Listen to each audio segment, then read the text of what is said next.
Great, we're live. Okay, wonderful. Thank you, Carlos. And hi, everyone. Welcome to this webinar on the propaganda war against China. My name is Radhika Desai, and I will moderate today's event. It is generally said that truth is the first casualty of war. But what we are not told, what this aphorism does not say, is when truth is first injured, after hostilities break out, or do the injuries begin as the drums of war are already beginning to sound, when propaganda begins to prepare the soil for war, when the dehumanization of the enemy takes people from regarding another people as a fellow human community with interesting similarities and differences to regarding it as less than human, less than a society, a monster. Arguably, as far as China in the current Cold War being waged against it is concerned, the most fundamental lie that you can tell about China is that it is not a society embarked for the last 7 decades on building socialism, that it is simply capitalist, that is in fact worse, simply a bad version of capitalism. Because once that's done, then you can basically say all sorts of things, that it is violating human rights, that it's stealing technology, that it's manipulating currency, and whatever not. It's very clear that what's happening today represents a big sea change from how China has been portrayed in Western discourse until quite recently. As people will remember, in the 1990s and a good part of the 2000s, the idea was that the West was going to embrace China and engage with China. And the idea was that this was going to be good for the West and everybody else. However, the problem with this was that the West was doing this based on a number of illusions, and 2 in particular were very important. First, the West expected that the Chinese Communist Party would simply be transformed into some sort of social democratic party at best, or perhaps even a neoliberal party. And essentially, it would turn China into something not very different from the financialized, neoliberal, unproductive capitalist West. The second illusion was that they felt that China would become and remain a sort of low-cost producer of low-tech goods, which would service Western markets and relieve Western economies from having to produce those cheaper things. The fact of the matter is that both these illusions were based on the West's own greed. And today, when it is very clear that the Communist Party is not going to be transformed into a social democratic or a neoliberal party, when it is very clear that China is not only going to not remain a low-cost producer of low-tech goods, but is emerging as a major technological as well as a geopolitical presence in the world economy, the West has decided to treat it as an existential threat. The propaganda war that is now going on could easily prepare for a transition from the present Cold War against China to a hot war, possibly even a nuclear war. We see what is happening all around us, new alignments being created, the Quad being created, the AUKUS treaty being signed, even violating the Non-Proliferation Treaty.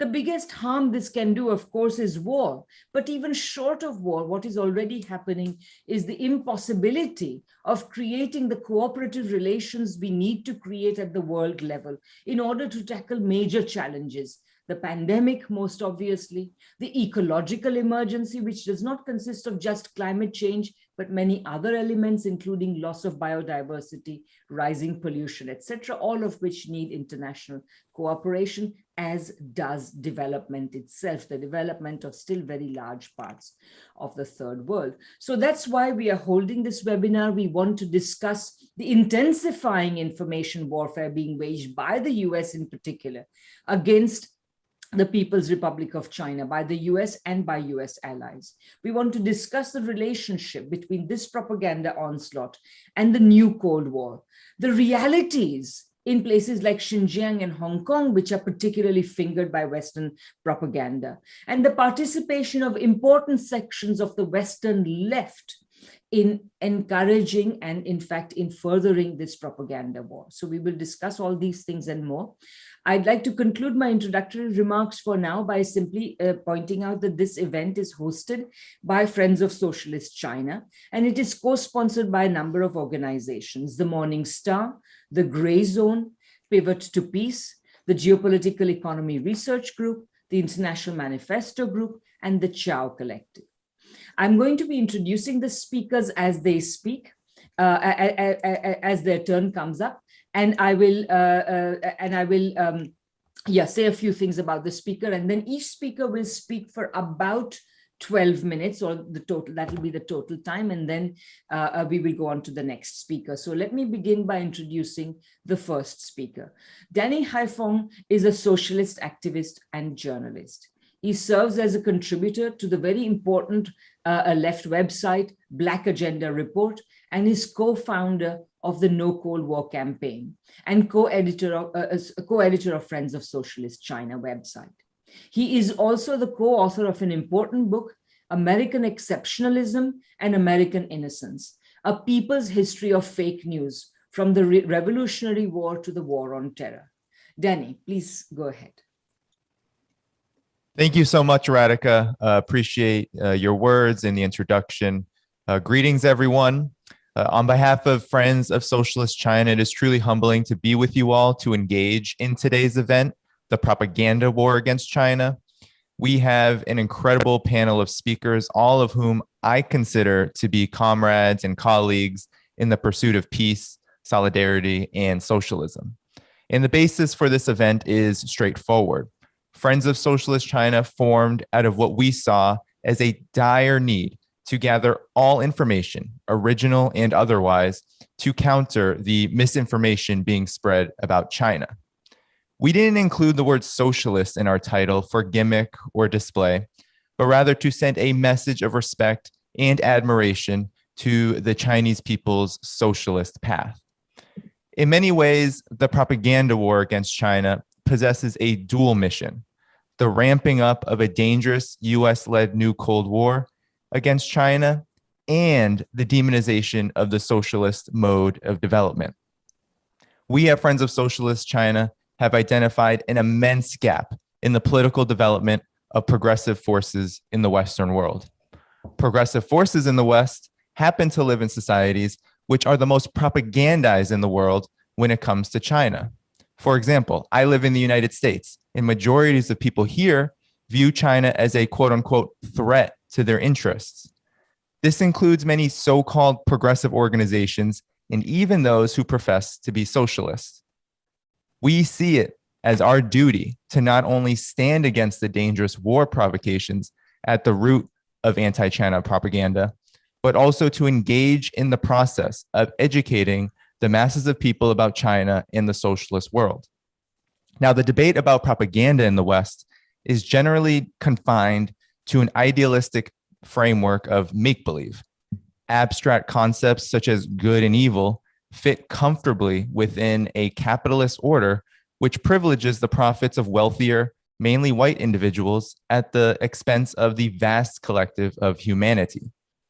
Good and evil can be easily manipulated and repurposed to serve powerful actors within the Western media, political, and military-industrial complex.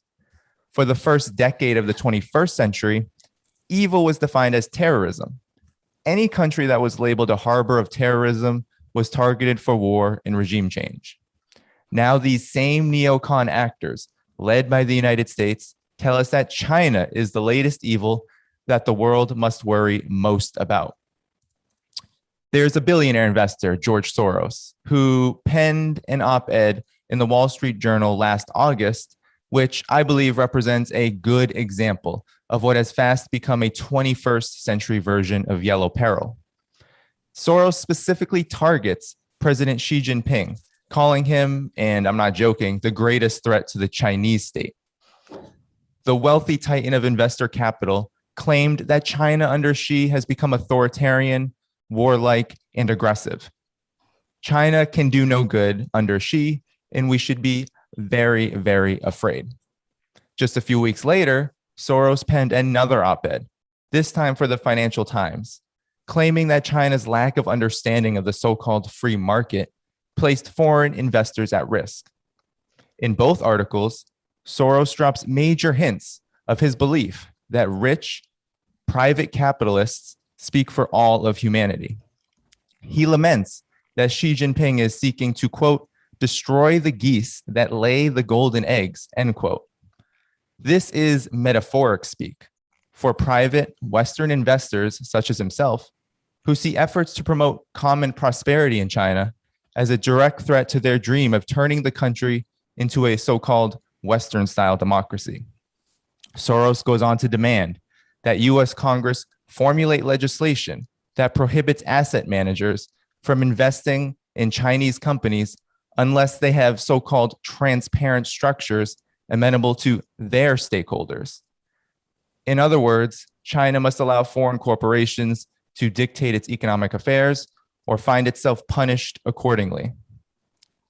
George Soros's seemingly unhinged anti-China screeds are important because they expose the underlying basis of the propaganda war against China.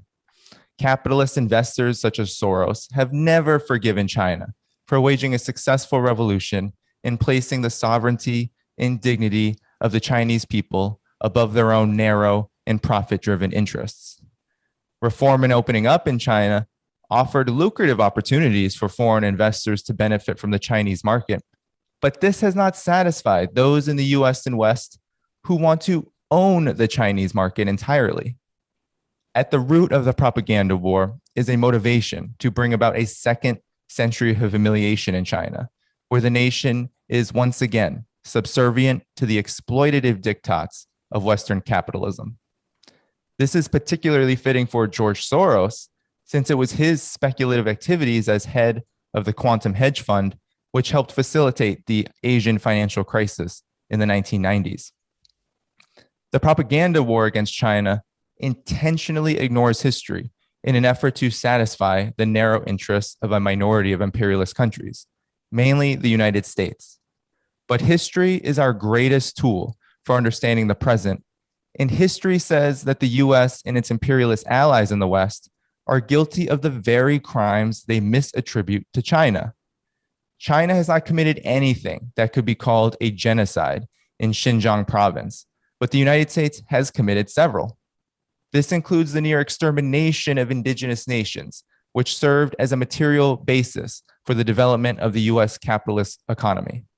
China does not employ slave labor, but slavery was crucial to US development, and prison labor, which has been compared to slave labor, remains a major component of US society. Worse than hypocritical are claims of Chinese military aggression, given that the United States spends more on its military than the next 11 countries combined and has been at war for more than 90% of its history. Preposterous characterizations of China's political system as a repressive dictatorship, which supposedly covered up the COVID-19 pandemic, minimize the fact that the United States leads the world in COVID-19 deaths and cases and possesses a government that is increasingly mistrusted by majorities in its population and indeed much of the world. This just scratches the surface of the intense hypocrisy that plagues the US-led propaganda war against China. The hypocrisy exposes a fatal flaw in the designs of the propaganda war. Built into the campaign is a fundamental quest to keep China and the rest of the world in a state of degradation and dependency on US hegemonic interests. But the US, once claimed leader of the free world, is now in a state of precipitous decline. Internally, living standards for the vast majority of people are worsening and racial cleavages exacerbating amid runaway privatization and inequality.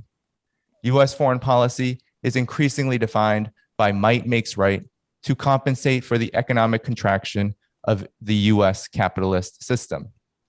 Since neither the US nor its allies are in a position to provide an example to the world worth following, China, and for that matter, any other country that seeks to assert an independent path of development, has been targeted for containment or regime change.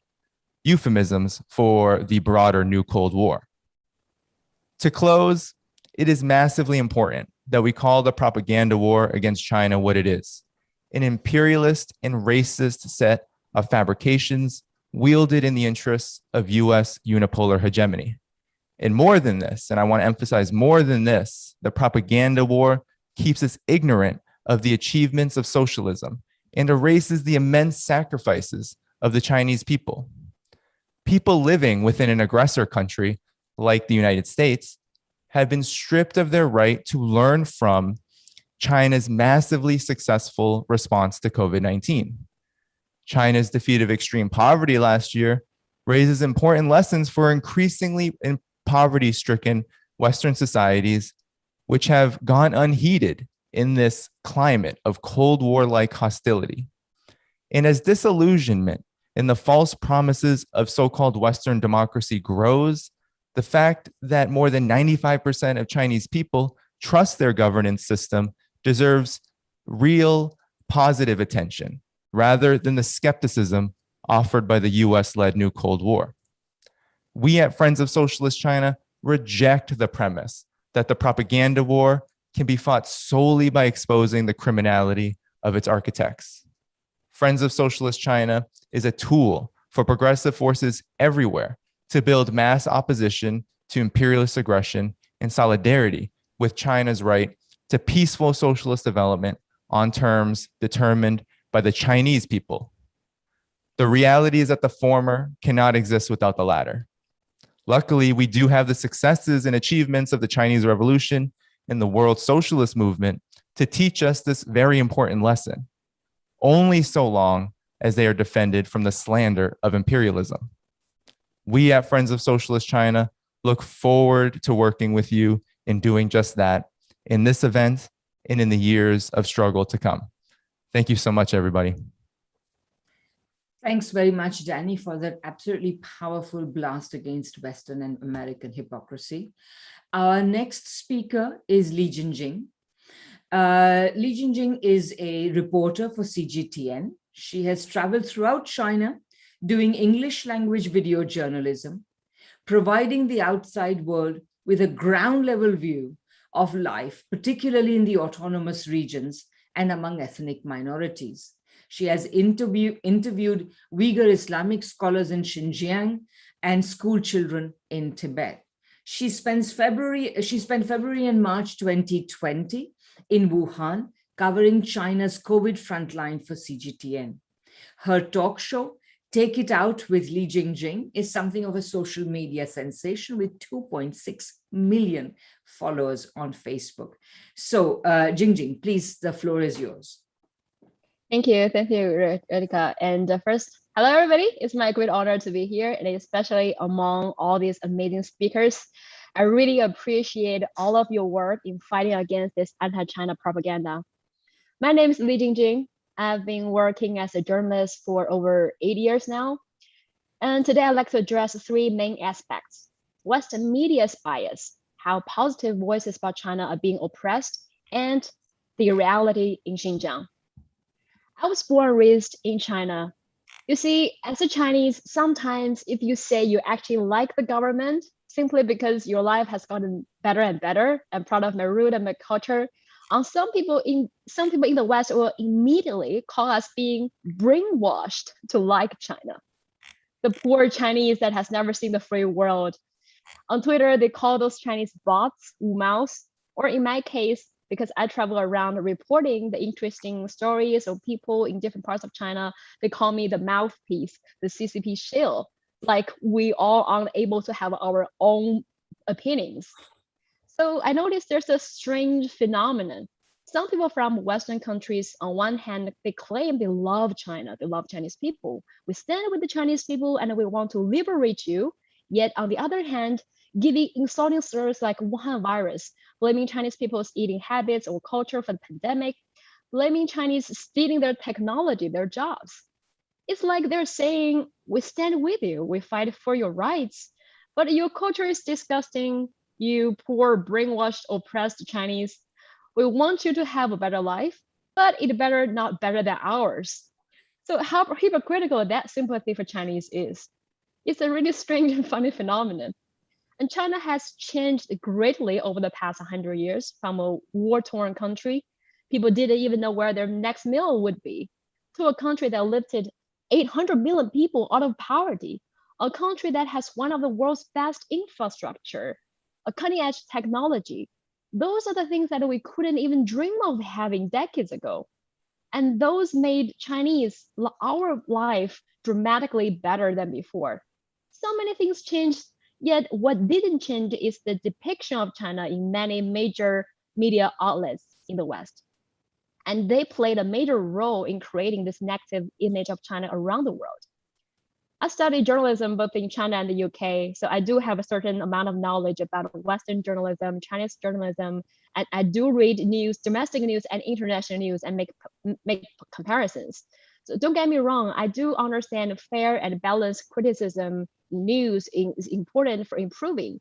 But honestly, most of the reports about China on some Western media outlets is not in any intention to genuinely help China, but rather feeding off their government's foreign policy to paint a negative image of China.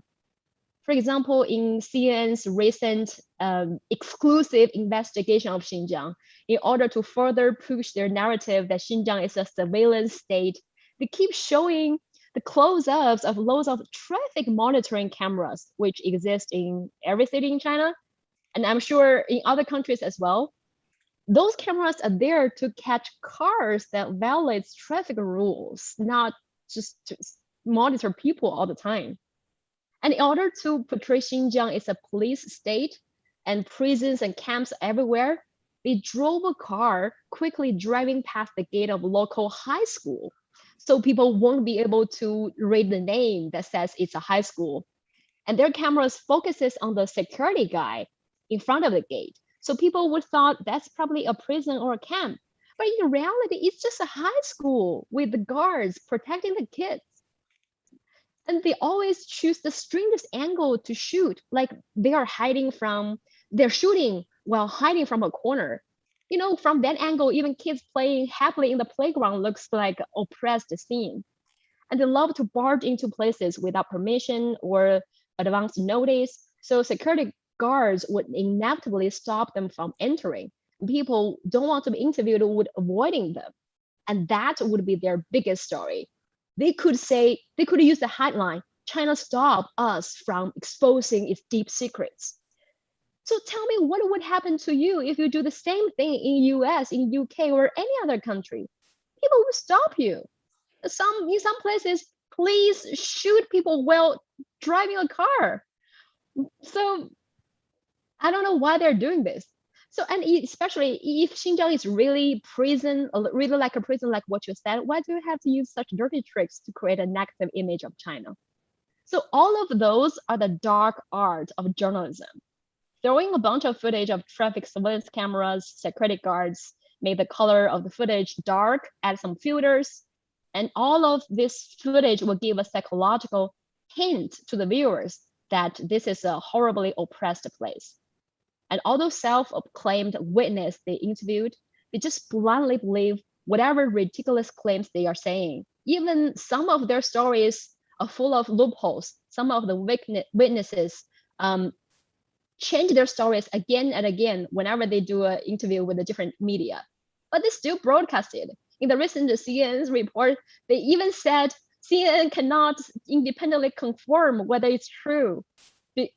So if you cannot confirm it, why are you broadcasting it? You don't have a story, but they still go for it as long as it's saying China bad. And all of this is the result. We do see the result of this media feeding off Western government's foreign policy. Pew Research shows 2 years in a row that since 2020, that Americans have historical high negative views towards China. And China is being regarded as the bully, even though it didn't wage any war for decades. But American and many Western governments participated in hundreds of wars. Quite strong propaganda skill, I have to say. And the second is the allegedly free speech that many people in the West bragged about is so hypocritical, I have to say, especially on stories about China, which means you are free to criticize China, slander China, but you cannot say anything good about China or communism. I know a lot of people get attacked, get cyberbullied simply for telling what they saw and experienced in China. And their stories happen to be contradict to what several Western media governments anti-China propaganda. I, as a Chinese woman, get racist, misogynist attacks online all the time. And I know several expat YouTubers based in China who are sharing their observations, their life in China, and they disagree with the Western mainstream media, and they got caught CCP shields. They are being accused of taking money from Chinese government to speak positive things about China. And I know some people, their personal information was leaked and they got serious threats, death threats, just because they said China was doing something good. Some of them have to close their accounts and stop being in public expressing their views anymore because it really put their life and career in danger. So what kind of freedom of speech is that? And when the media is all about Xinjiang and lots of people who just learned the word Uyghur yesterday and suddenly saying how concerned they are about the situation in Xinjiang, you would think they love to hear voices from Uyghurs, learn more about Uyghurs. But you know what? Uyghurs' accounts would be attacked and closed if you're not saying you are oppressed and live a horrible life. I know these two Uyghur influencers, two young Uyghur girls who share their daily life, cultures of Uyghurs, lifestyles, traditions, and food and sceneries in Xinjiang. Their account's name is Stories of Xinjiang by Gu Li. They are big influencers in China that they have 2 million followers on China's TikTok for quite a long time. They are being featured by the fashion magazine Cosmopolitan in China last month. And when they decided to expand their market to overseas a few months ago, their Twitter and YouTube accounts got targeted by a group of anti-China people, calling them fake Uyghurs, calling them China propaganda tool, and their Twitter account was closed by Twitter. So all this care about Uyghurs from some people in the West are so hypocritical. What they really mean is, I care about you only when you meet my stereotype that you are oppressed, poor race, living a horrible life, don't have basic human rights, and are waiting for us to save. If you say you actually live quite comfortably, nah, you're fake. How can you not need us as white saviors? And the last I want to say, I want to talk about the reality in Xinjiang. Many people and the media outlets in the West who are keen on reporting on Xinjiang, I think they're neglecting how extremism, separatism, terrorism were damaging Xinjiang. A group of jihadists conducted thousands of terrorist attacks across Xinjiang, across China, and also in several other countries. So it had serious impact of people's lives, not just Han people, Uyghurs as well, and people of all ethnic groups. A Uyghur musician friend of mine, he has a rock band with full Uyghur members. They are trying to combine Uyghur music with rock music, try to modernize Uyghur music. He's very passionate about music. And it's very easy to find talented musicians and dancers among Uyghurs because music plays a big part in Uyghur culture. And actually, if you go to Xinjiang, you probably will run into some crowds of people dancing from time to time because it's not staged, it's just part of their life. This rock band singer, Uyghur friend of mine told me when the extremism was ravaging Xinjiang, suddenly they were not allotted to play or listen to music anymore. They cannot sing and dance during weddings. They cannot cry at funerals. They were asked to not wear their traditional colorful Uyghur clothes anymore.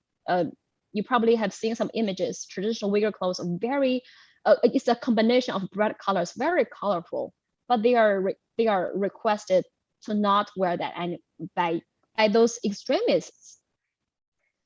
So, and you know, in Urumqi city center, there's the main road between the famous Grand Bazaar and the night food market. Several years ago, when the terrorism was still ravaging, people were afraid to walk on that road because from time to time there were attacks.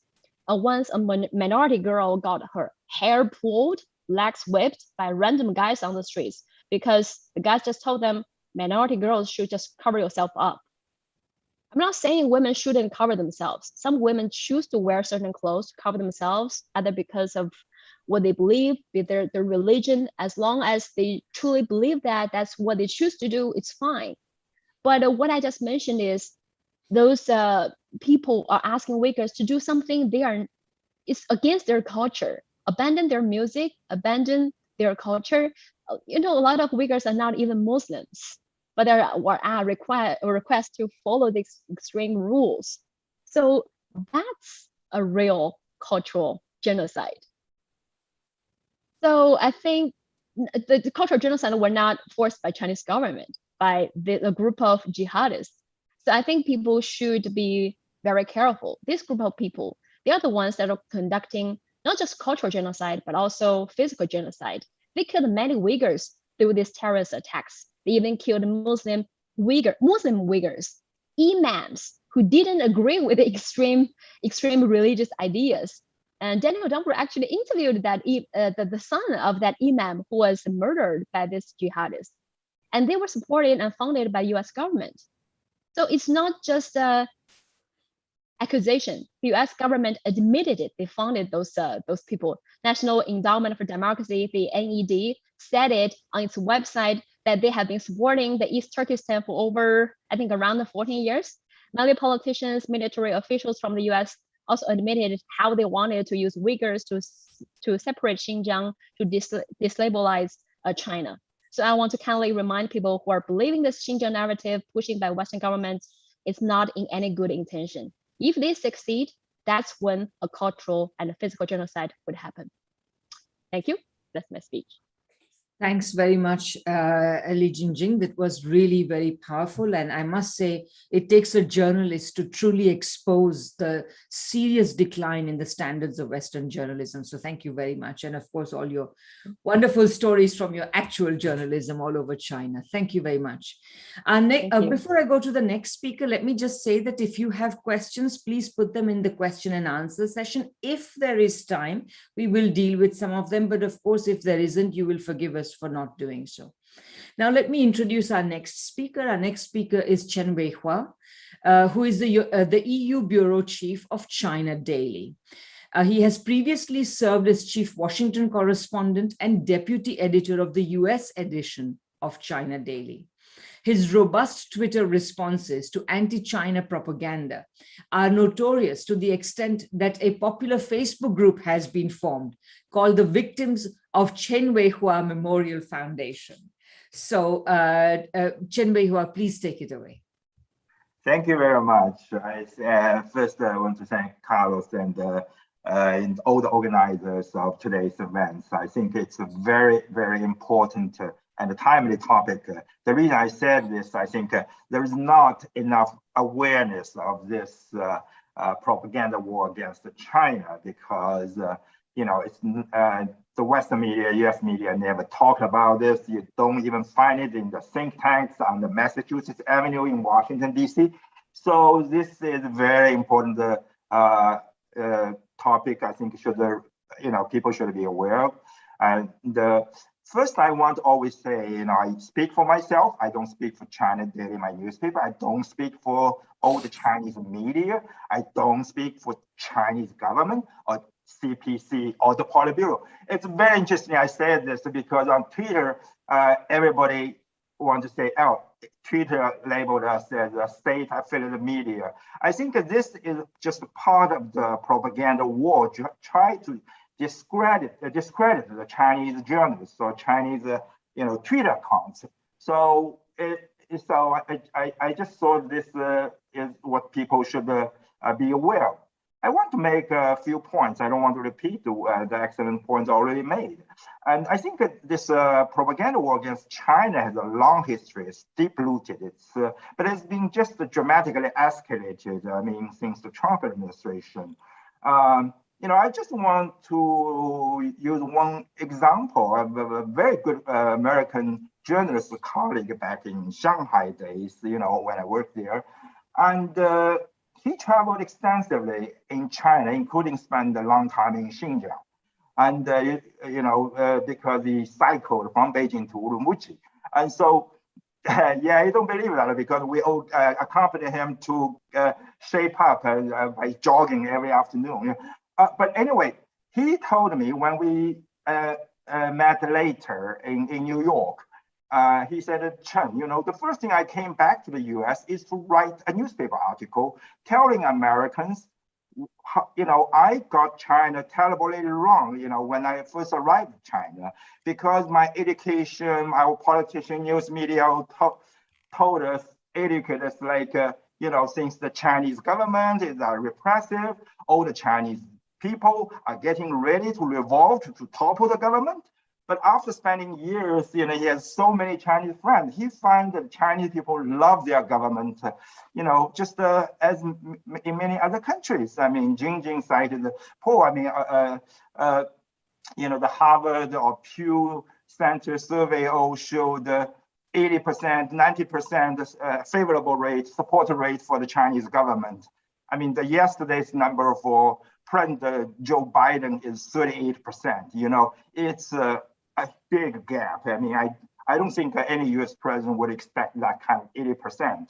But anyway, I think after President Richard Nixon visited China in 1972, there was actually dial down of this US propaganda war. I think,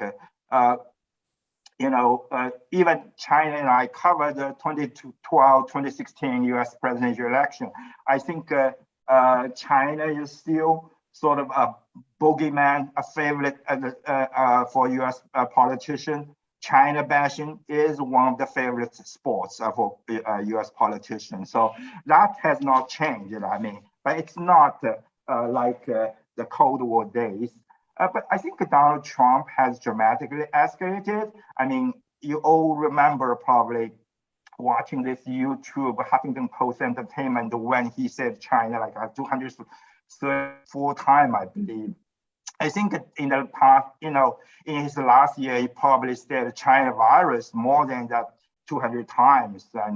And there is a GOP Senator memo which directed its members during the campaigns to attack China for the coronavirus. So, and of course, leading the charge is Secretary of State Mike Pompeo. I always, would describe him as sort of like the Nazi propaganda minister, Joseph Goebbels. So I think during Trump's 4 years, and there is really a revival. I actually interviewed the author of the book, The Honor about John Service, who was persecuted during the McCarthyism years in the 1950s. But I think there is being a revival of McCarthyism, Red Scare in the United States. I covered almost 8 years of Obama, when in Select USA Investment Summit, Chinese companies were welcomed and always make the largest delegation. Chinese media, we have Chinese media events. And John Kerry, as Secretary of State, came and attended the Confucius Institute. Now, Chinese media being cracked down, and being kicked out, like 60 of them. And Chinese scholars, even the Chinese students, 300,000 of them being suspected as spies. Chinese companies undermining US. And the Confucius Institute is sort of, teaching people how to learn language or the Chinese history, inform people, is being described as an influence campaign. So all these, I think this is a dramatic term just since the Trump administration. And I would just, I think as a time, I would say, I think the main reason is that, is a rapid rise of China. That's the US government thinks it's challenging its supremacy in not just in Asia, maybe around the world, economically, in trade, even militarily. I mean, let's not forget in the 1980s, 1990s, the US had a propaganda war even against Japan, which is rising rapidly, challenging Americans' economic might. I mean, that's actually, they were considered allies. So it's not a surprise that they take on China in this propaganda war. Second, I think it's the difference is China's political system, the ideology is very different. And third, I really think it's racism. I mean, as I think you probably remember in 2019, the former, the planning department chief of State Department, Kyron Skinner, basically said this is the first time big power rivalry between with a non-Caucasian nation, with a different civilization and different ideology. Well, I would say that the other point is, unfortunately, I mean, I'm a journalist, but in this propaganda war, the US media has become a willing partners tool to be used by the US government. And the US media landscape had changed dramatically since September 11, because there is really few independent media outlets, and news media, journalists become more partisan. I mean, used to be a bad term if you're partisan. But if you look at them, if you watch them, or with Fox News, many others, they are partisan. And there is no deny about that. They all want to be patriotic, international issue versus China, versus Russia. There is no objectivity in journalism. I actually had the fortune to talk to the three presidents of ABC, CBS, and NBC in a seminar. And they'll admit after September 11, they have to be sort of patriotic. Otherwise, you got tons of letters, phone call from angry readers, and it's going to affect your rating, and they'll say nasty words. I think, and you don't see the CNN say, I'm actually had the TV on. There was not many sort of objective scholar being invited, the China hater we call that. I have heyday these days. I mean, they're on TV all the time talking, because the scholars with conscience are all being silenced, I would say. And I think news media are no longer interested when it comes to disinformation, misinformation about China. They may be, they're very, on domestic issue, they're very enthusiastic about the fact check. But if this information is wrong about China, they're okay. They just let it go, because otherwise they'll be blamed for being on the side of China.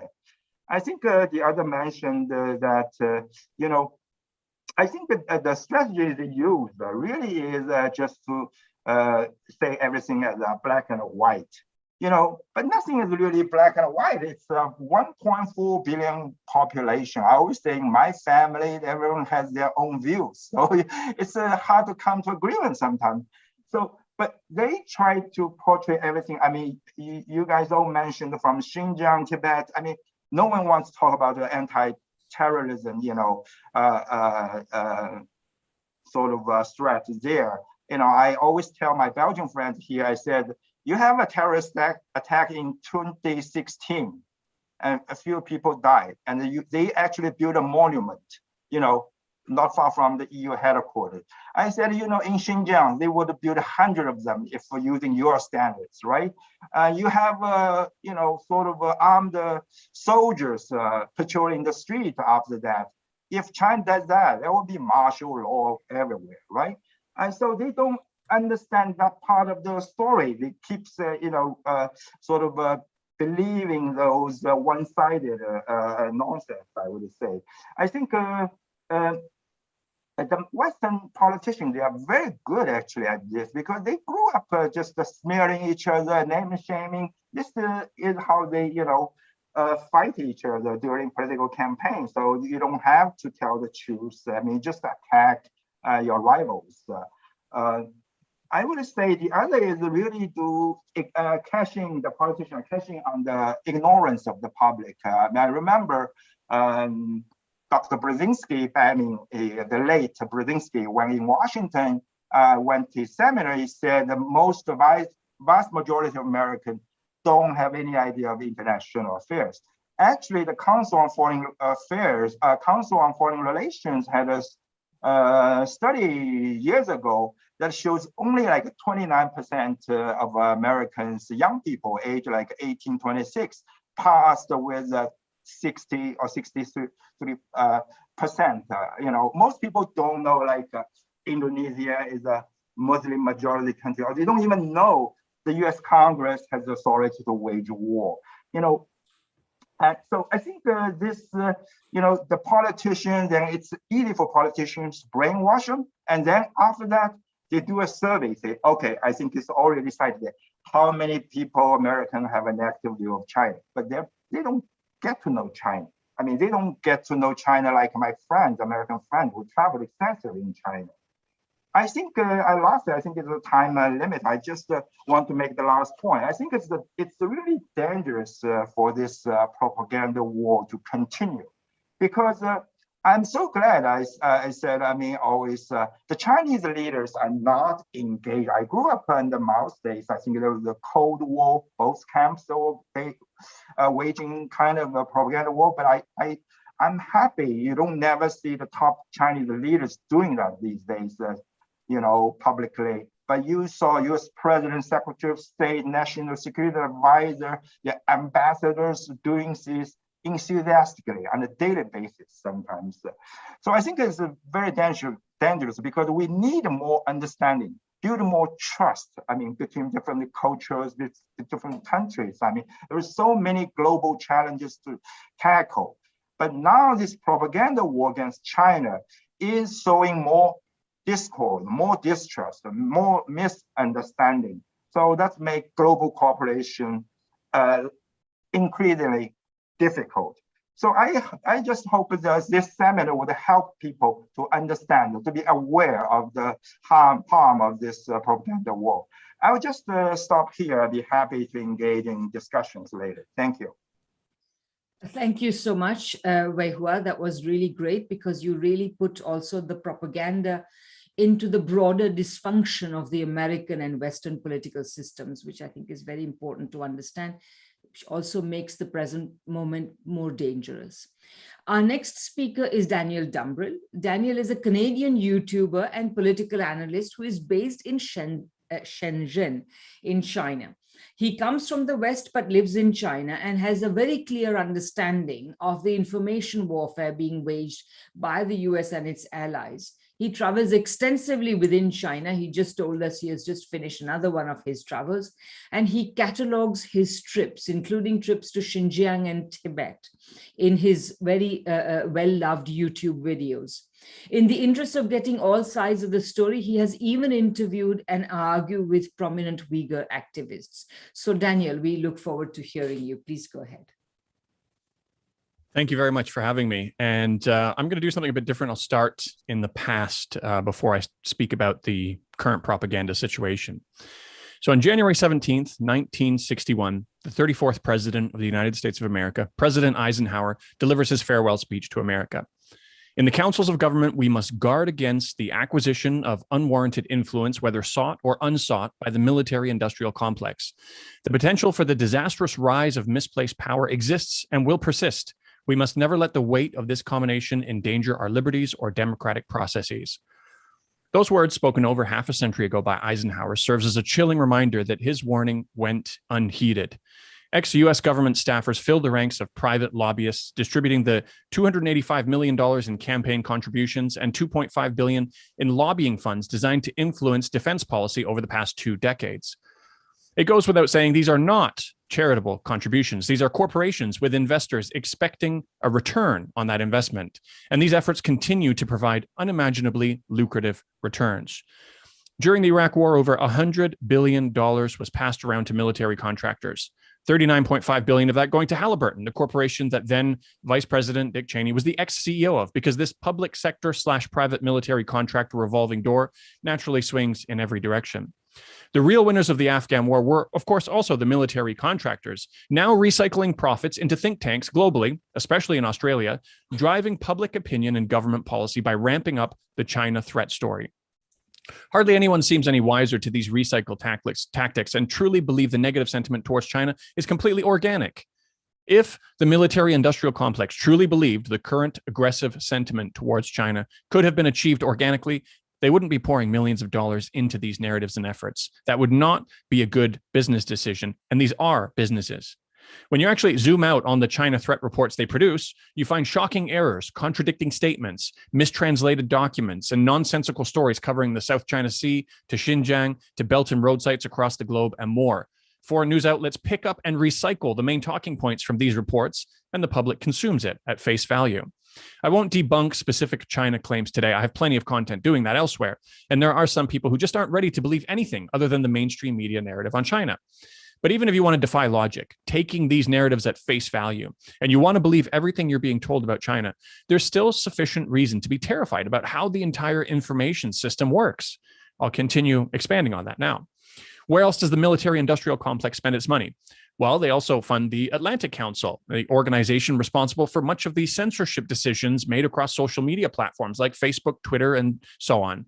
Platforms who said they'd begin removing people for, quote, amplifying narratives that undermine faith in NATO, an imperialist war machine who also happens to be connected to the Atlantic Council. So now, in addition to funding narratives, they also have the capability to suppress content that risks undermining those narratives. Alongside military-industrial complex funding, the US government funds many of the exact same think tanks. You start to get an idea of what those lobbying funds can accomplish. A whole host of other elite corporations fund the same think tanks and engage in similar lobbying activities. These are corporations that engage in various forms of international exploitation and who rely heavily on American global hegemony, a hegemony in control of a heavily weaponized global currency, one that polices the world with an arbitrary rules-based system, and one that has regularly deployed the military to protect US corporate interests abroad. It should all start to fit together at this point. This is a system that should terrify everyone. Perhaps there are some people unconcerned because they believe they are the beneficiary of this current world order. Make no mistake, the average person in the West is not a beneficiary of these wealth transfers that happen during these conflicts. On the contrary, it perpetuates a system where the wealth gap continues to increase at record levels, and there's a severe poverty problem on the rise. Convincing you that China's peaceful rise has not been peaceful, that they deserve to be smashed back down, that the status quo needs to be preserved, and America's position as world police and the sole superpower is something that you're meant to believe, even in the face of proving over and over again to be poor custodians of that power. Moving to a multilateral world is a concept that shouldn't even be entertained, a frame of mind that's incredibly important for the ruling class and 1% to convince you of, and is exactly why these narratives are literally funded with hundreds of millions of dollars per year. Many Occupy Wall Street protest supporters now ironically support preserving the very system that keeps the 1% they wanted to fight against in power and or remain indifferent to this push that may lead us towards war. A war that will provide a valuable secondary benefit of deflecting your attention away from the real issues at home, often caused by the same 1%, onto manufactured enemies abroad, which ironically serves the interests of a group of people you used to clearly recognize as a problematic ruling class with concerning amounts of power over society. Many who continually protested against their own American aggressions and wars, who have not been able to make meaningful change, have also been led to believe that if there's a choice between a single American superpower or a multilateral world where China is an equal, well, they'd better preserve the very system that they previously fought against, even though the accountability that comes in a multilateral environment could be the very thing that finally ends the kind of behavior they've always wanted to end. In the face of facts, China doesn't do what America does. It doesn't interfere in the politics of foreign countries, overthrow democratically elected leaders, install dictators aligned with its geopolitical interests, assassinate foreign leaders, sanction children into starvation, continually bomb and invade countries. Being able to convince entirely reasonable and well-meaning people that America's exclusive hegemony needs to be preserved for the good of this world requires an incredible amount of propaganda. You've been lied to repeatedly with the purpose of manufacturing consent to engage in conflicts with so-called enemies that you first need to dehumanize. That campaign of dehumanizing China has already begun. We don't like to believe we've been coerced into a position. We want to believe our conclusions were well-informed and of our own free will. Even if you want to believe that your feelings towards China are organic and the system which I have described comes with enough risks and conflicts of interest at play, and you've been lied to enough times to deserve warranting the need for you to look deeper and at the primary sources behind the current anti-China narrative. You'll be surprised by what you find. This isn't an easy effort, though. There's an overwhelming amount of propaganda that's gone into this, and it can be a bit daunting. So beyond playing this game of cat and mouse, constantly trying to determine if you're being misled into war, continually learning too late that you were indeed misled into wars predicated on lies, instead of waiting until it's too late to do anything about over and over again, start addressing the issues with the systems that allow the flourishing of deceitful narratives to begin with. I'll provide a couple of ideas, but I'm sure there are people with far more talent who, if made aware of these issues, could come up with even better solutions. Right. So the International Covenant on Civil and Political Rights, Article 20, Paragraph 1 says, any propaganda for war shall be prohibited by law. The US, Australia, and UK haven't signed on to this. Maintaining the current global world order seems to often come with a need to wage war against anyone challenging that order, even if only peacefully. Wars have been waged against global South countries who simply didn't remember to stay in its place, or who tried to nationalize resources being exploited by the US or its allies. Global North countries are Western liberal democracies for the most part, and these countries, more or less within reason, require consent of its people to wage war. Naturally, promising to not produce pro-war propaganda would be incredibly inconvenient to the corporately driven war machine.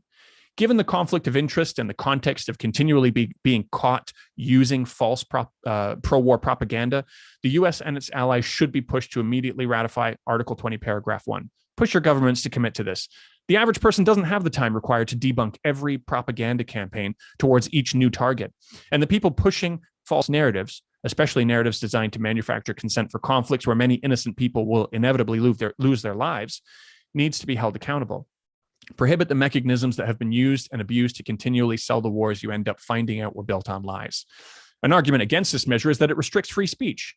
Consider that if pro-war propaganda ends up leading you into an actual war, history tells us that far greater democratic freedoms are suspended during wartime. And this goes well beyond just free speech or new drastic invasive programs like the Patriot Act. Consider also that even before that war begins, while those propaganda campaigns are going on, people already begin to lose their freedoms and ability to speak out. This also goes beyond just the obvious increase in hate crimes towards domestic populations resembling the new so-called enemy. Today, regardless if you're of Asian descent or not, just try going a bit too far in the other direction of this current propaganda push, especially if you're in a position of influence. You'll quickly learn that you're actually in the middle of a McCarthyism 2.0-like campaign against those who challenge key parts of the current foreign policy narratives and initiatives. You'll find out you didn't actually have the freedom to say whatever you wanted. It just so happened you were saying the things you were allowed to say. Allowing pro-war propaganda in your society comes with greater free speech consequences than disallowing that war propaganda to begin with. I've got plenty of examples of this, but I want to move on to something else that's just as important.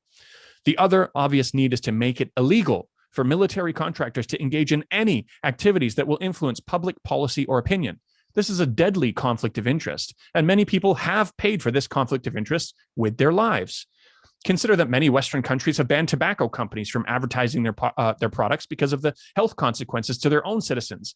I can't imagine anyone who considers this to be a reasonable ban wouldn't also consider banning a form of advertising that has led to the killing of millions of innocent people over the past few decades who had no choice in the matter whatsoever, oftentimes wiping out entire families. Advertising is propaganda. Propaganda is advertising. Tobacco propaganda, making it look cool with creative marketing and storytelling, has become illegal in many developed countries because of health risks and concerns for their domestic populations. Pro-war propaganda isn't just creative storytelling. It's worse than tobacco ads in that it also introduces false advertising and also banned activity across other commercial industries with real consequences. Yet war criminals who sold us wars and who we now know outright lied about facts and stories and threats are not held accountable in any way whatsoever. There's no deterrent to stop doing this, and they keep doing this. Saying this kind of propaganda advertising comes with health risks would be an understatement to the millions of deaths who would have not been possible without these campaigns. You may not empathize with my less negative take on China, and you don't need to, but the mechanisms being used to promote aggressions and potentially lead us towards a catastrophic war, unlike anything we've seen before, with multiple red flags, documents, and systems being set up for this very prospect, are supported by propaganda mechanisms that should never be used for any target. If you think you never needed those mechanisms to feel the way you currently feel about China, push to abolish them. I'm convinced you'll suddenly realize how inorganic a lot of your feelings were. But even if I'm wrong, I think we can all agree there's something wrong with the system and it needs to be addressed either way. While Eisenhower's hands were not clean when it came to war, he recognized a dark path ahead and instead dreamed of a safe nation with checks and balances that prevented influences that would lead America down that dark path. Unfortunately, we need to recognize that we found ourselves living in his nightmare. We're at a crossroads where America is pulling out of one conflict and preparing for the next. Now is the perfect time to reflect on what has just unfolded and push for change while this is at the forefront of our minds and before State Department stenographers slowly begin reshaping and reframing history yet again so that their perpetual war machine can continue getting away with this once again, and with very little need to even come up with a new playbook. Under even ordinary circumstances where the brunt of consequences are felt by foreign populations in far-off lands, with a select few of your sons and daughters who have been tricked into fighting for something other than what they signed up for, it should already be enough for you to demand change. But what we see brewing today before our eyes will have far greater consequences for all of us and our planet. If you don't wake up now, when will you ever? The size of what we're potentially walking into now means that choosing to still not wake up today will come with severe consequences for what our children wake up to tomorrow. Thank you. Wow, Daniel, thanks for that extremely powerful set of remarks, really pointing to key links in the apparatus that produces lies and that suppresses the truth, and also for your call to action. I think it is very timely. Thanks very much. Our next speaker is Dr. Jenny Clegg. Jenny is an academic, an activist, and long-term China specialist. She wrote a PhD on China's peasants in revolution at the University of Manchester in 1989, and she's now converting it into a book which will be published this year by Praxis Press. She has also written another very important book entitled China's Global Strategy Towards a Multipolar World. Jenny can't be with us today, but Carlos, you are going to play a video of her remarks. Thanks. So, where does the idea that China is full of evil intent, bent on taking over the world, come from? I'm going to look at one of the most famous fictional characters whose image resonates into the deepest recesses of popular consciousness the world over, that of Fu Manchu. The character was the creation of a certain Arthur Ward, a British writer who knew nothing about Chinese people or their culture, but who rode the wave of a yellow peril scare at the time, publishing in 1911 a short story which was to prove immensely popular. A series followed, then a novel, and from there on to the silver screen in the 1920s, whereupon the whole Fu Manchu phenomenon crossed the Atlantic to Hollywood, with more movie blockbusters, radio series, comic strips, TV series, and cartoons. Arthur Ward changed his name to Sax Roma, made so much money that he signed the S of Sax with a $sign. His invention began a tradition of Oriental villainy in popular culture, spawning a string of imitations over the decades. Let me just share my screen. So this is a poster from a film that came out in 1940, one of the later films.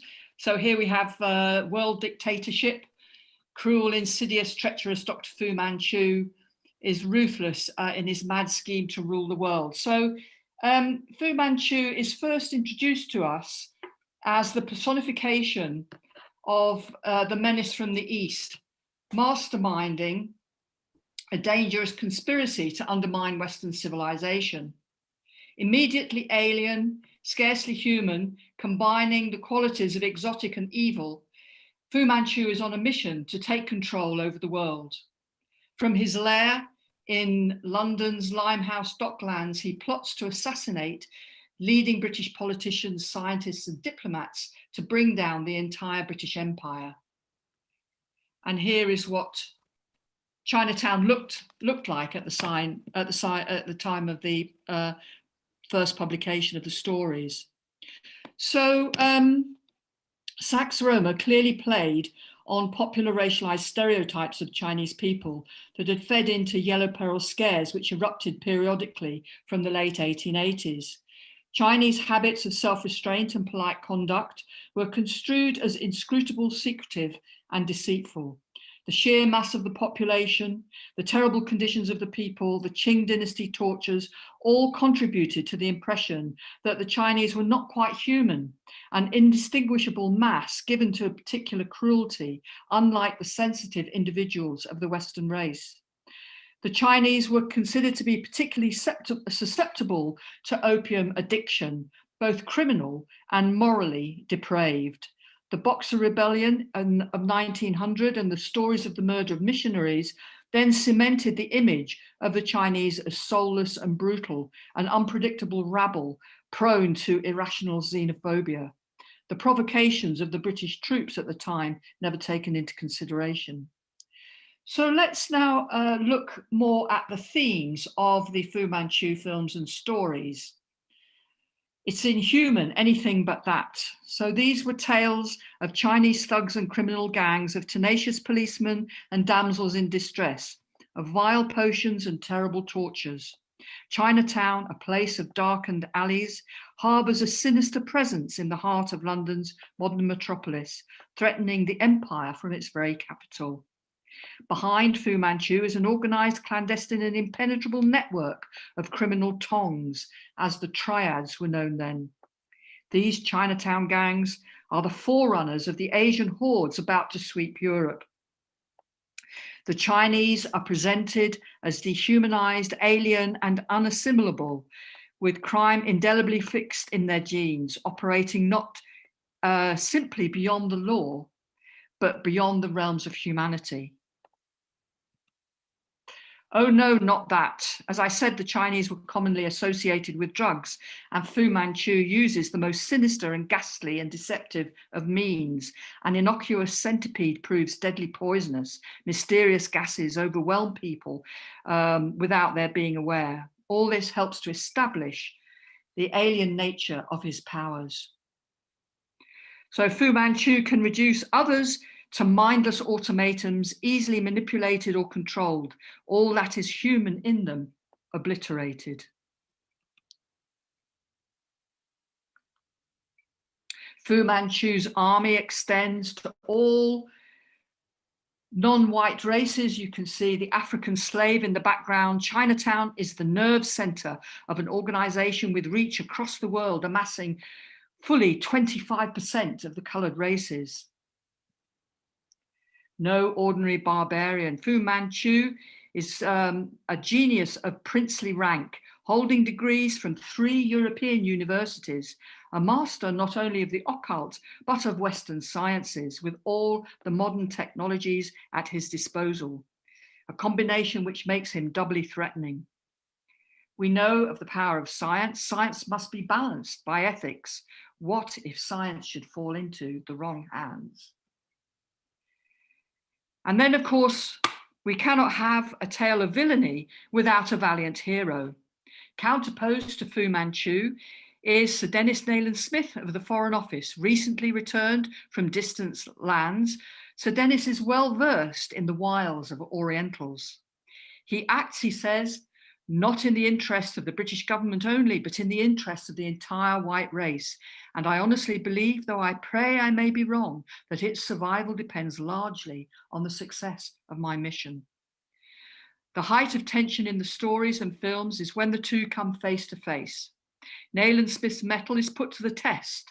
The more brutal, cunning and intelligent is Fu Manchu, the more the qualities of Nayland Smith and of the Western civilization he represents are proved.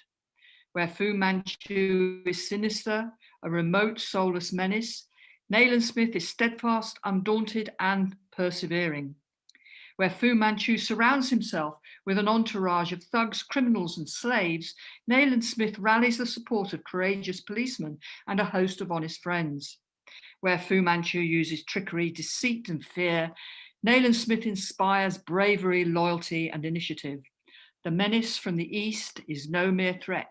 This is a race war, the final outcome of which could be the extinguishing of all that is human. Yes, what is at stake is humanity itself. This is the fight to the finish for Western civilization against a barbarian world under Fu Manchu's totalitarian control. In case anyone thinks I've set this up by selecting the images, I can assure you that's not the case, because these are the photos that were available at the British Film Institute when I was doing the research for this back in the 1990s. So anyway, the yellow peril hysteria that paralleled Saxe Roma's stories from 1911 to the early 1930s took on dimensions that were out of all proportion to the actual numbers of Chinese in Britain at the time. There were maybe 1,300 in 1911, rising to 2,500 in 2021. Yet the Chinese were particularly targeted in early rounds of immigration legislation.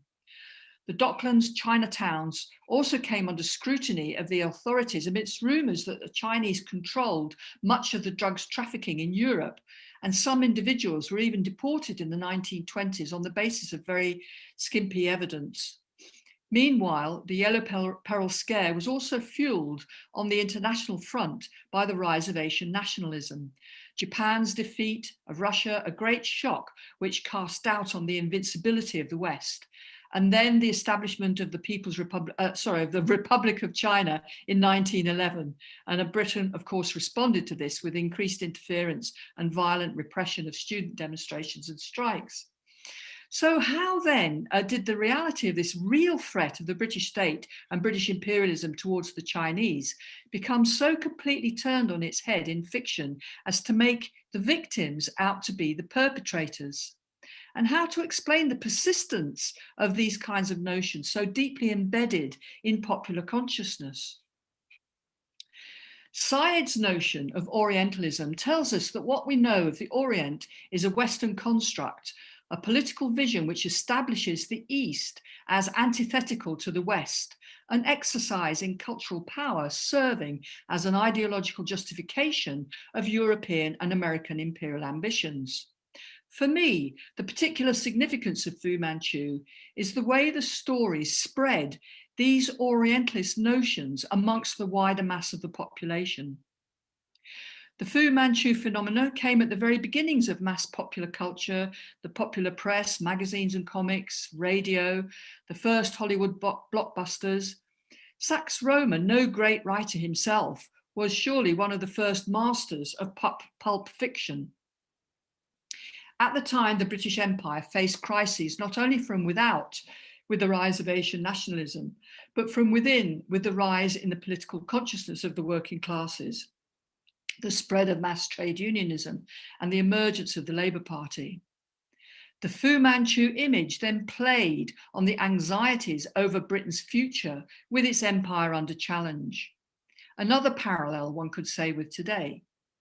It clearly served and was actively encouraged as an ideological enforcer, upholding the status quo, justifying the actions of the state as a form of preemptive strike against an alien invasion, and asking the people to identify with their government and state in the name of saving civilization itself. The power of the image lay in giving those unorganized multitudes of the East a leader under whose direction they are transformed into a remorseless force with both the intent and the power to take over the world. Today, Fu Manchu may seem like a figure of fun, a cartoon stereotype, but these images were critical in cementing a race-based white Western identity as the moral opposite of the yellow Chinese threat at a crucial moment for British imperialism. And they've left a seemingly tenacious legacy by fixing in the popular imagination the inevitability of a cataclysmic war between the East and the West. Thank you.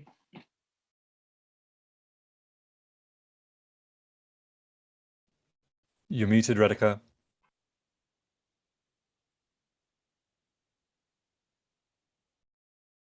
Sorry. Thanks very much, Jenny. That was absolutely fascinating.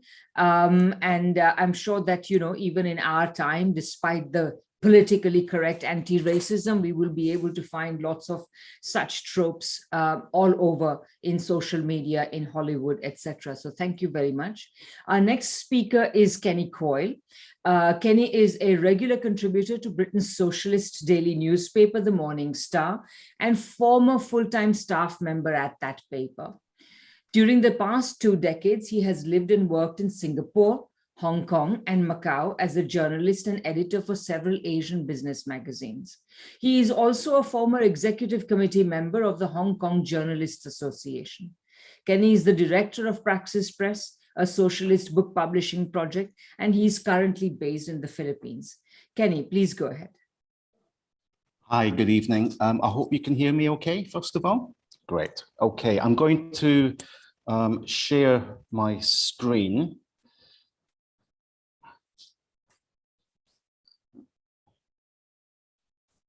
Okay, is that okay, everybody?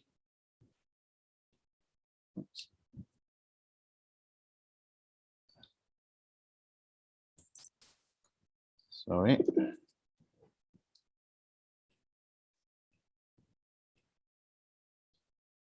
Okay.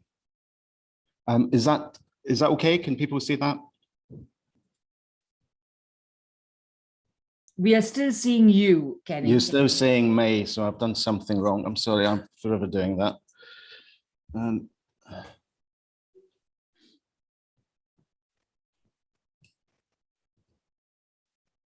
I think that should be okay, it. That's it. Yeah. Yeah. Okay. Still not perfect. I'm so sorry about that. It's not going to plan. I wanted to start off by, first of all, saying a couple of things about the propaganda war, propaganda techniques. I think people will remember this very famous piece of propaganda. I saw Iraqi soldiers coming to the hospital with guns. From the Kuwait propaganda campaign. And one of the things I think we need to take into account about propaganda is the fact that it is both psychological and ideological. The psychological element is designed in a sense to stop us from using our rational and critical faculties, and instead to present us with a series of emotions, which is very difficult for rational people to break through. So when, for example, we're faced with accusations of genocide in concentration camps, this isn't designed to have a critical or rational debate about ethnic policy in Xinjiang. It's designed to evoke certain elements of historical memory amongst a large part of the Western population. I think it's also one of the reasons why it hasn't had quite the same effect in terms of propaganda among non-Western people who have different political backgrounds. One other factor that we need to take into account about propaganda is also that it is ideological, that the West has a conceit, as Radhika said at the beginning, a conceit about modernization equaling westernization. The adoption of a market system, or the introduction or reintroduction of markets, is the reintroduction of capitalism, and capitalism inevitably creates democracy. And this is something which the West sold itself. This isn't something that China fooled anybody on. It's the West that managed to fool itself on this. This is two documentaries, one of which was actually quite good, China's Capitalist Revolution, despite the title, did in fact explore and discuss with a number of the initial architects of the economic reforms in the 1970s. Robert Peston has produced a whole series of rather poor documentaries on China, but he's still considered to be an extremely important figure. This was from The Economist, believe it or not. Rulers of the World read Karl Marx.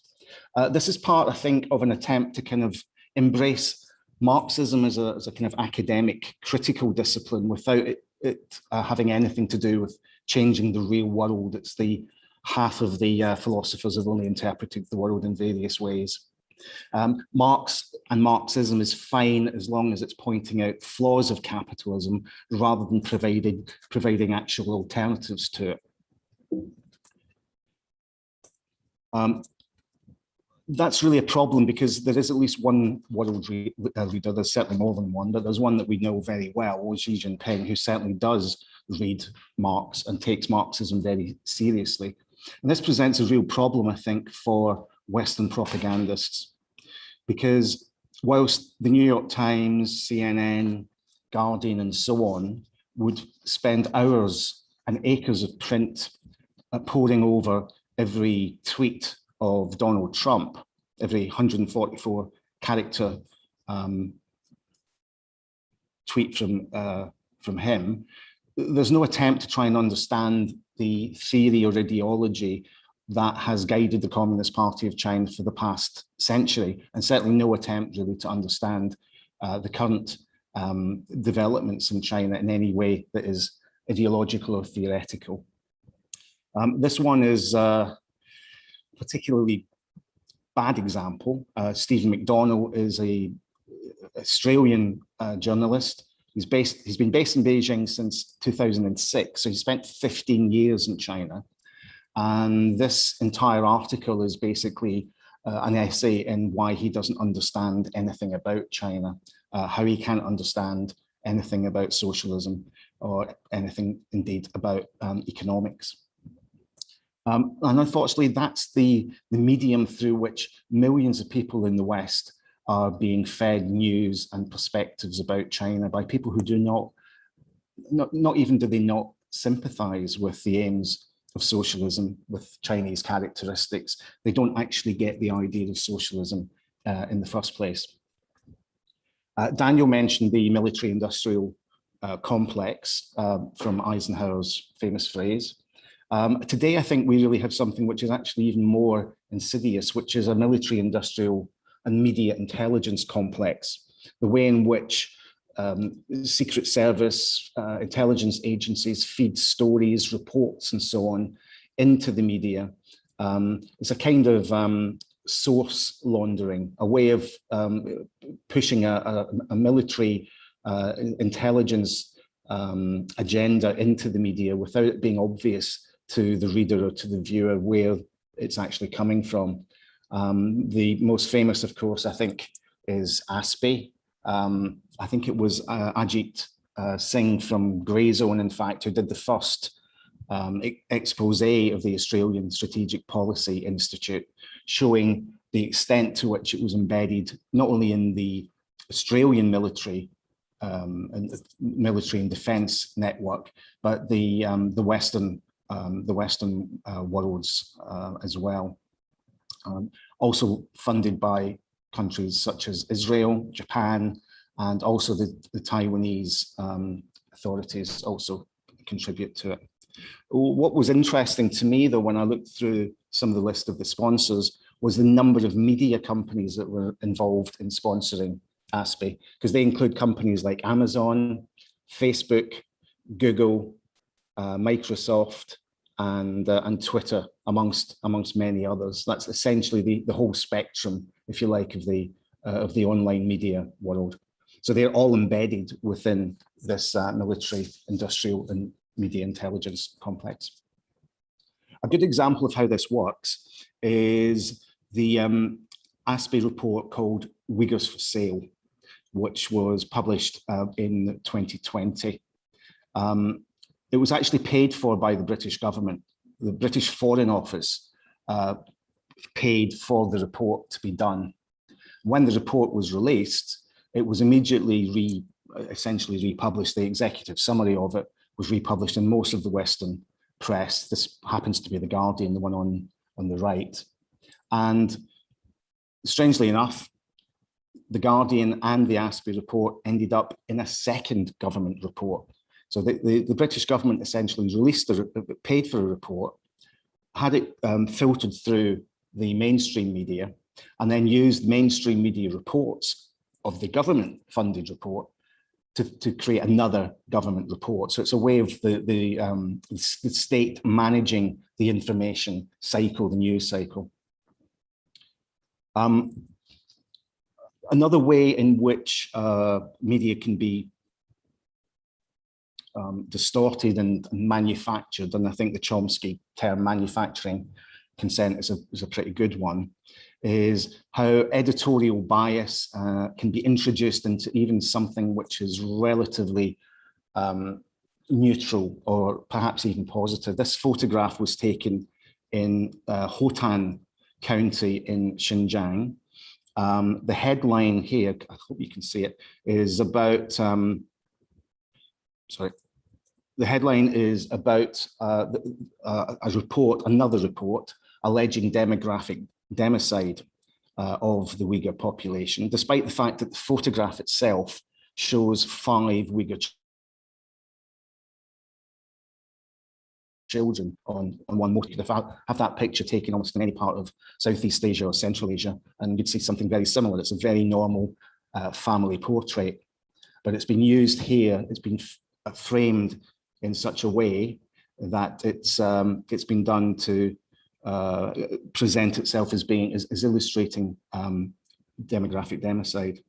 The photograph itself, it comes from Associated Press.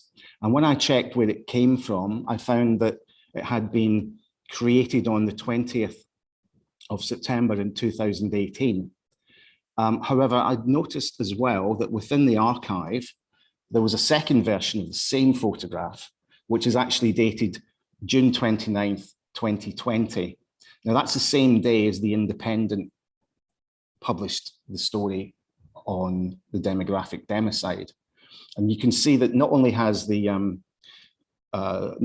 caption been changed, but some of the details have been changed. So the submission date has been changed, the caption has been changed, and also the creation date has been changed, despite the fact that it's clearly the same picture. So something clearly happened there within the editorial process. Radhika mentioned at the beginning that one of the problems that we face is the problem of people on the left being taken in by propaganda, Western propaganda, in some cases simply echoing Western propaganda, but also on occasion giving their own kind of left-wing twist to it. Hong Kong's been a particular example of this. This was from a very well-known, very well-read online site called JiaBin. It's called Hong Kong's Trade Unions Are Under Attack. And it makes the allegations that the Hong Kong Confederation of Trade Unions, which is one of several trade union federations in Hong Kong, has essentially been forced underground.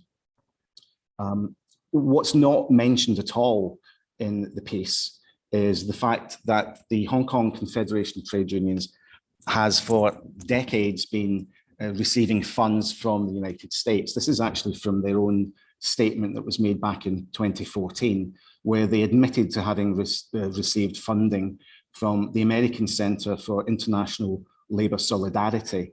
Now, that's actually part of the National Endowment for Democracy. It's one of the 4 component parts of the NED.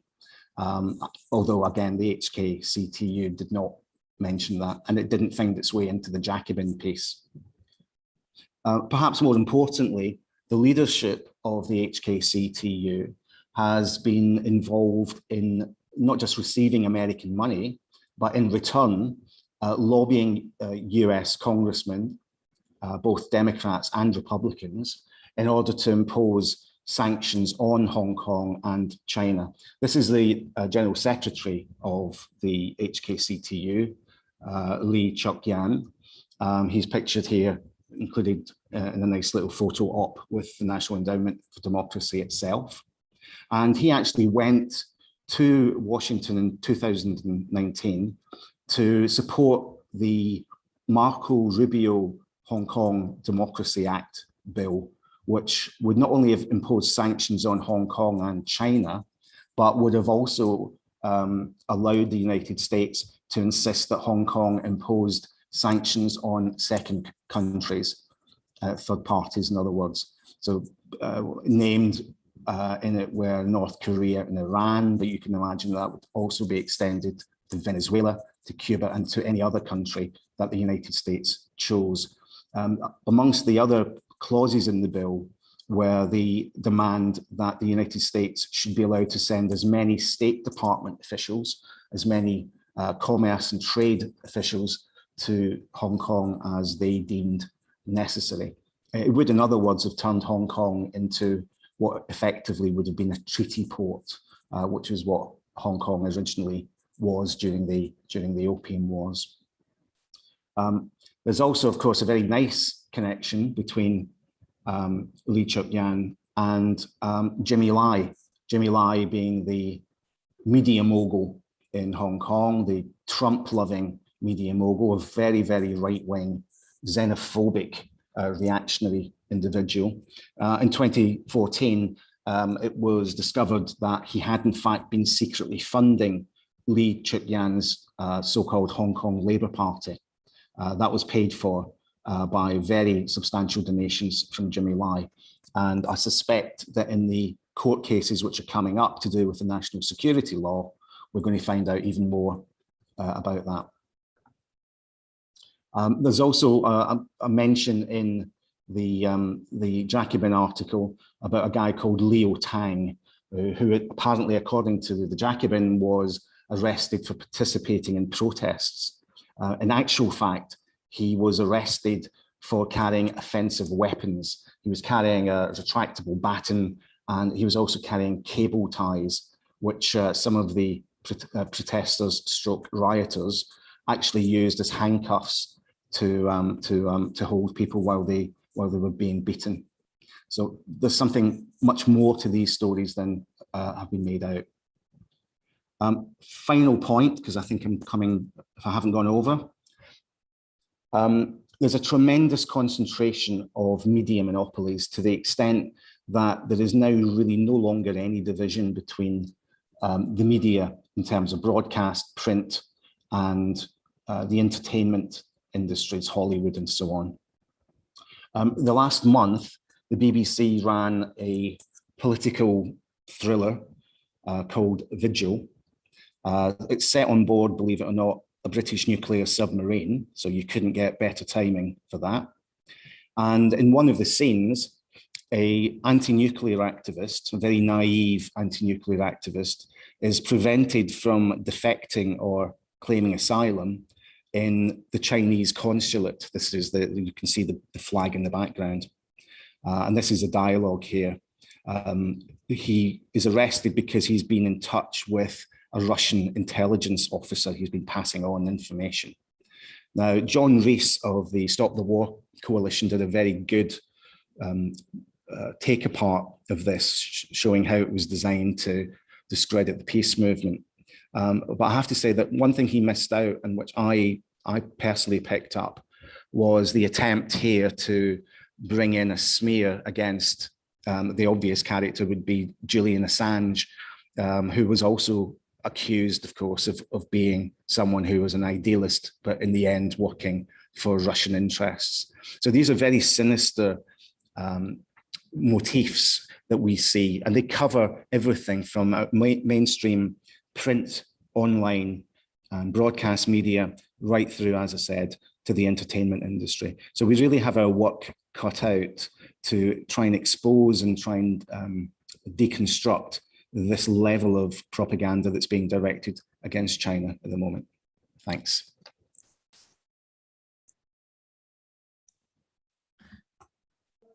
Thank you very much, Kenny. That was also very informative. And I think sorry, 1 second, I have to find something here.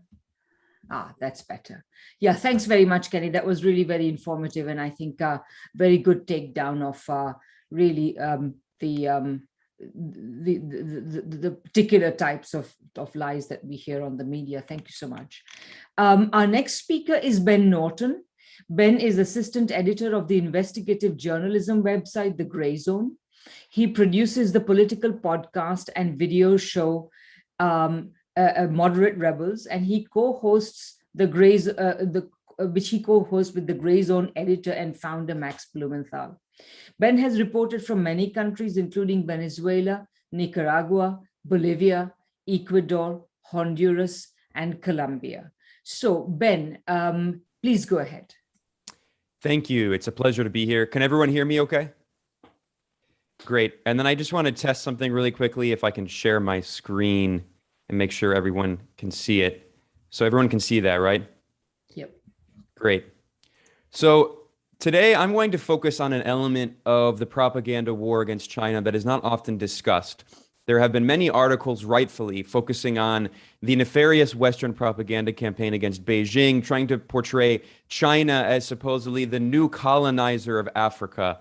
This is absolutely obscene. It's preposterous, considering European colonial powers, with the backing of Japan as well, in 1884 carried out the Berlin Conference, in which they quite literally carved up Africa on a map and apportioned each country and each part of the continent to a different colonial power. Now, 100 years later, just over a century later, these same colonial powers deign to accuse China of supposedly colonizing Africa because Beijing has bilateral agreements with sovereign countries in Africa that want to develop their countries. I know it's a crazy policy development, whereas we've seen centuries of de-development, of underdevelopment by Western imperialist powers, and also Japan very much playing a role in colonizing large parts of the Pacific region and East Asia.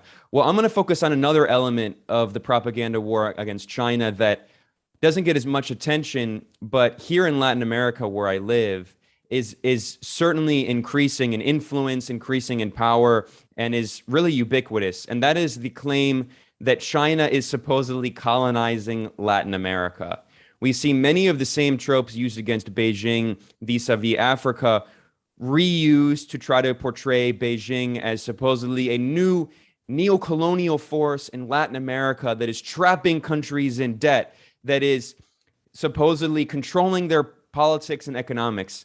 Again, the same kind of blunt, ridiculous stereotypes we've seen portrayed about China's activities, its bilateral relations in Africa. I'm going to begin with a quote from the US government itself, which, for anyone who knows the most basic history about Latin America, it should be jaw-dropping in its hypocrisy.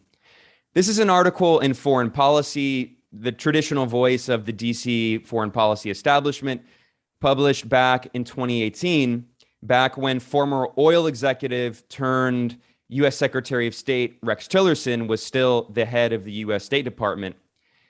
Tillerson gave a speech in which he simultaneously, I kid you not, he praised the Monroe Doctrine, which, if anyone knows the history of Latin America, the Monroe Doctrine is the US colonial doctrine declared by US President James Monroe in 1823, in which essentially Washington claimed that Latin America is its colonial backyard.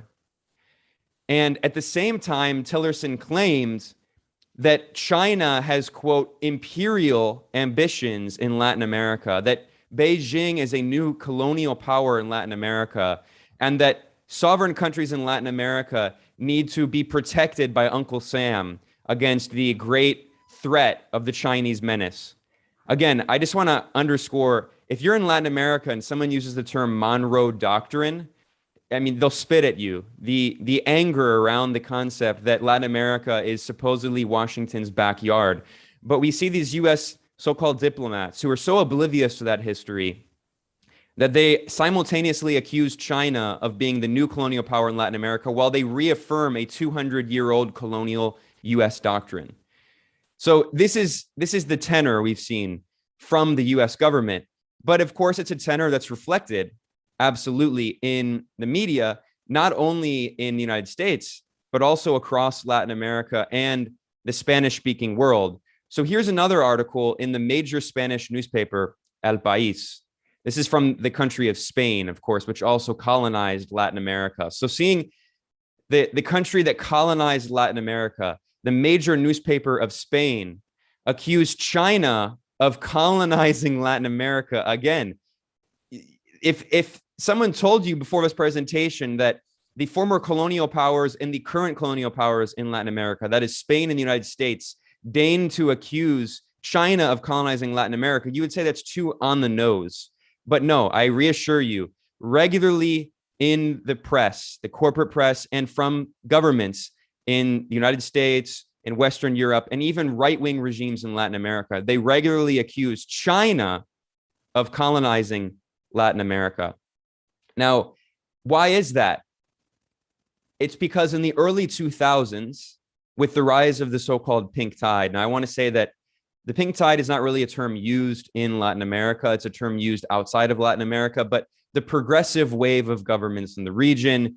You had Lula da Silva from the Workers' Party come to power in Brazil. You had most famously Hugo Chavez, the revolutionary, come to power in 1998 in Venezuela and declare the Bolivarian Revolution. It's called that because it's named after Simón Bolívar, who led the successful revolution against Spanish colonialism and tried to unify Latin America in a progressive small r Republican bloc against the Spanish monarchy, against colonialism. And Hugo Chavez ushered in this new wave of an attempt to try to create regional institutions to integrate Latin America against its colonial oppressor, the United States. And in order to do that, Hugo Chavez and other progressive forces in the region, the socialist president of Ecuador, Rafael Correa, the socialist president of Bolivia, Evo Morales, the socialist president of Nicaragua, Daniel Ortega, the other progressive presidents in the region, including in Honduras, including in Uruguay with Pepe Mujica and others, they all realized that they had to create new forms of bilateral trade with themselves through the creation of trade blocs like the ALBA, the Bolivarian Alliance, but also with increasing bilateral trade with other countries outside of the Western Hemisphere, including Russia, Iran, and of course, China. And this leads me to Brazil, because Brazil, as the largest economy in Latin America, played a key role in this. This is an article back in 2004 in a think tank called the Institute for Agriculture and Trade Policy. Lula, as the Brazilian president, seeks strategic Brazil-China alliance. And you can see in this article, it talks about how Lula was having a very important historic trip to China, in which he was meeting with Chinese leaders to discuss how China and Brazil could increase their bilateral trade. And the article notes that Lula, a champion of the poor and the oppressed, said, quote, "This is perhaps the most important visit of my mandate." This, of course, is partially the logic behind the creation of the BRIC system, in which Brazil played an important role. That is BRICS, Brazil, Russia, India, China, South Africa. Mike Pompeo last year, the CIA director turned Secretary of State under Donald Trump, he boasted of helping to sabotage the BRIC system by using the fascistic far-right leader of Brazil, Jair Bolsonaro, and also the far-right fascistic neoliberal leader of India, Narendra Modi, to help sabotage the BRIC system. Similarly, you can see in other parts of Latin America where there were progressive governments, and especially in Ecuador, you saw Rafael Correa, who was one of the leaders who was part of the movement of 21st century socialism, as they declared. Correa declared when he was president that, quote, "China is part of the history of Ecuador." He praised China for increasing bilateral relations with Ecuador and not only increasing trade, but specifically helping Ecuador build state-of-the-art infrastructure.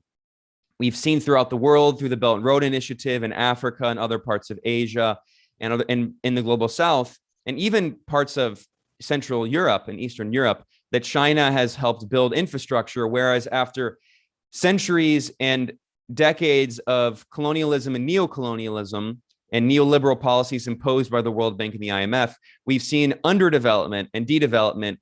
So we saw that Correa in Ecuador was interested in working and having bilateral relations with China. And this led to a propaganda campaign. Once again, we see El País, which again is the major Spanish newspaper, but it's also the main voice of the right wing in Latin America. Here's an article from 2016 called Correa, the Chinese and Us. And the article says, "The discourse of Ecuador as an independent country ends in the doors of the Chinese banks." And once again, we see this narrative being constructed that because Correa dared to say that China is an ally of Latin America, that we should work with China and not just the United States to develop our countries, he was deemed a puppet of China. And once again, we see the narrative that supposedly Ecuador is becoming a Chinese colony. Similarly, in the progressive wave in Argentina, this is a kind of liberal newspaper in Argentina, La Nación, but it's still pretty right-wing. It's absolutely neoliberal. we see the same narrative demonizing the Kirchneristas. This is the progressive movement led by Nestor Kirchner and then later his wife, Cristina Fernandez de Kirchner, the progressive kind of center-left, but developmental progressive presidents of Argentina. And we see once again, the title is Argentina and Chinese Neocolonialism. So we see the same narrative targeting every progressive government in Latin America because, surprise, surprise, countries in Latin America realized that if they wanted to develop themselves, the US has not expressed an interest in developing Latin America for centuries. Maybe China actually would. Again, I know I'm being redundant here, but here is the major right-wing our Argentine newspaper Infobae, an explicitly neoliberal Chicago boy publication. We see the title, Neocolonization, China's plan to conquer Latin America and the dangerous consequences. And they say, specifically, they say it's the same model imposed supposedly by China in Africa. This is an article from 2019. So we've seen an increasing momentum of propaganda targeting China and its bilateral relations in Latin America. Well, now in the last few minutes here, I want to talk about what progressive forces in Latin America are actually saying, because as I've stressed, Lula da Silva, the progressive left-wing president of the Workers' Party in Brazil, he encouraged bilateral relations with China. He called China Brazil's most important ally. Ecuador's Rafael Correa similarly prioritized relations with China. In the first decade of Chinese relations in Latin America in the early 2000s, from 2000 to 2010, Chinese bilateral trade in the Latin American subcontinent increased by over 1,000%. That's not a coincidence. Now, I need to say, I just have to throw this in there for all of my comrades in Latin America, that there is still some bad blood sometimes with Latin America, with China and the Latin American left, unfortunately, because of some of the policies that China chose to make after the Sino-Soviet split.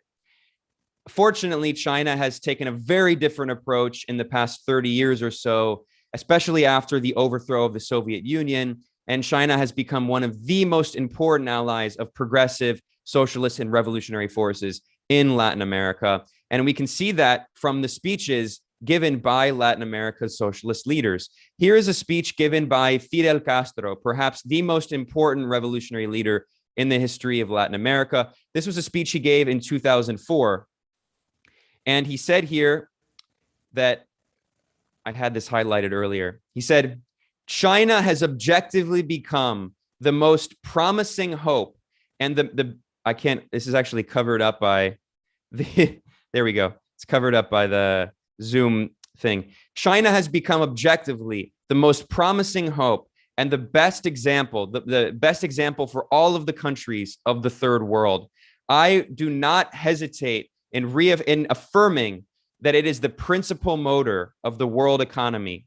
And then he praises China for fighting poverty and developing its country, going from one of the poorest countries in the world to now the second or even perhaps the largest economy in the entire world. This was Fidel Castro back in 2004.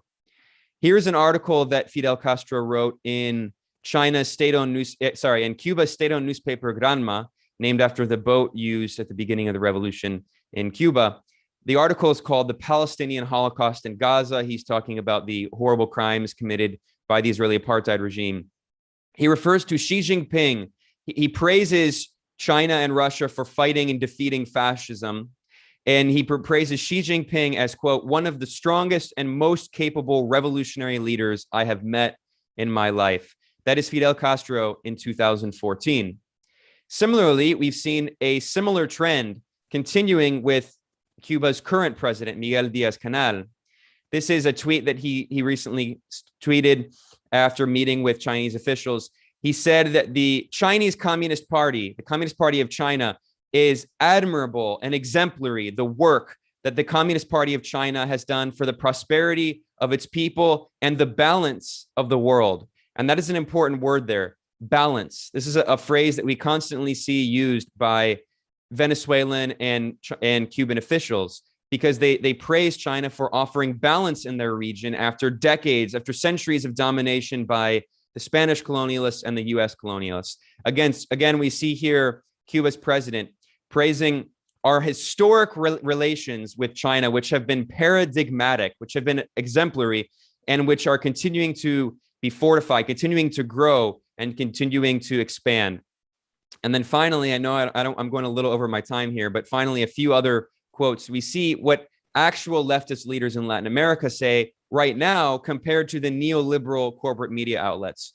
We see Díaz-Canel, the president of Cuba, saying, China opens doors where others build walls. He's, of course, talking about Donald Trump and his attempt to expand the wall that, by the way, already existed on the southern border with Mexico. I want to point out that this is an extremely important poetic quote because of the racist narrative about China supposedly being a hermit kingdom because it built the Great Wall and supposedly China isn't interested in the rest of the world. We see Cuba's president saying China opens doors where others build walls. And then finally, this quote again from the Cuban president. He says, the People's Republic of China guarantees balance, multilateralism, and universal peace. So this is what actual revolutionary leaders in Latin America say, while meanwhile, forces, the most reactionary forces in the world, including the right wing in Latin America and including the US government itself, are telling Latin America to beware of Russia and China, as we see here in the CIA-created outlet Radio Free Liberty from the mouth of Rex Tillerson. Finally, the last thing I'm going to end on here are a few quotes from the president of Venezuela, Nicolas Maduro. In 2019, in February, Washington began an orchestrated campaign to overthrow the democratically elected socialist government of Venezuela by recognizing this puppet that at the time only 13 Venezuelans had heard of, named Juan Guaido. And it's important to recognize that while Washington constantly stressed as part of this propaganda campaign that Juan Guaido is recognized by nearly 50 countries, we should remember that according to the United Nations, there are nearly 200 countries, over 190 countries recognized in the world. So if we do some basic math, 50 out of 190 is only around 1/4. 3/4 of the world continued recognizing Venezuela, even at the peak of the US coup attempt, and President Nicolas Maduro as the only legitimate constitutional president and government of Venezuela, including China. China played a key role in supporting the only legitimate constitutional president of Venezuela. And we see here Nicolas Maduro referring to China as, and not in a patronizing way, in a very friendly way, referring to China as our big brother or a big sister, because Spanish is a gendered language, so the word China is a feminine word. So referring to China as our big sister. And it says China has helped us to expand our economic, technological, financial, energy, cultural, and political cooperation. So it's not being our big brother or sister in the way of a patronizing way, but rather in the way of a big brother that is helping us to develop, not just economically, but politically in terms of energy. Here we see once again, our brotherhood with China is indestructible, President Maduro said.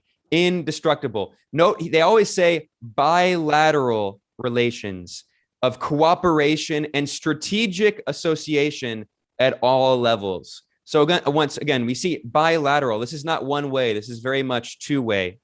Here we see Maduro once again say that thanks to China, we have created a new model of cooperation and productive alliances with our brotherly republic, People's Republic of China. So again, we see the language of China being a brother or a sister, and it's a model of cooperation. China is not telling Venezuela what to do. China is helping to develop Venezuela in bilateral relations. We are opening paths to peace and economic recuperation in the homeland. And then finally, one more tweet here from President Nicolas Maduro. And this is one of the most incredible speeches that he gave about China. He said, Chinese-Venezuela relations are advancing toward the perfect integration of brotherhood and respect. The perfect integration of brotherhood and respect. That certainly doesn't sound like a country that feels like it's being colonized by China.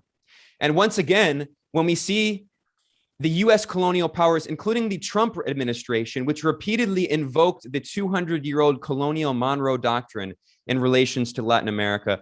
When we see colonial powers refer to China as supposedly a colonial power in Africa and Latin America, they're of course silencing the actual voices of people who, I know it's crazy, actually live in the region.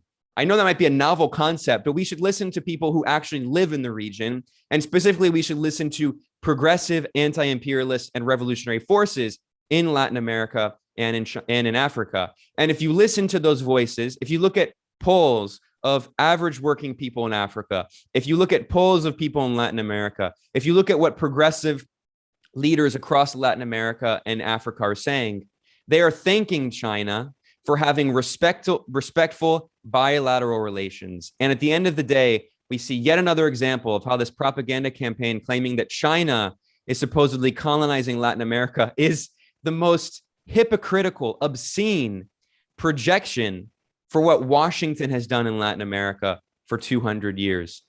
Thanks for inviting me, and it's a pleasure to be part of this excellent panel. Thank you very much, Ben. Thanks for reminding us what a critical part accusations of Chinese imperialism is of the propaganda war of the West and of the United States against China. That was really great. Before I go to the next speaker and the final speaker, I just wanted to request all the panelists, if you wouldn't mind staying on for about 15 minutes more, then we will do a short round of selected questions. So because there is so much interest and so much engagement. Okay, so let me introduce the final speaker. Michael Wong is the Vice President of Veterans for Peace, Chapter 69 in San Francisco. He's a retired social worker. He has written and spoken extensively against war and about the need for peaceful cooperation between the United States and China. He also appeared in the documentary Sir, No Sir, about GI resistance to the Vietnam War. So Michael, please go ahead. Thank you. I've been asked to speak on Hong Kong. Let me start with a little bit of history. Starting from about 1841 onwards, Hong Kong was seized by Britain during the colonial period. Britain defeated China in the Opium Wars and took Hong Kong, Kowloon, and the New Territories, and forced China to open up 5 Chinese ports, including Canton and Shanghai, where Britain used these ports to force China to buy opium. China had resisted the opium from Britain because it caused a serious epidemic of addiction, 25% of the entire population. But losing war after war against the imperial powers, China was opened up. The opium weakened China and its people.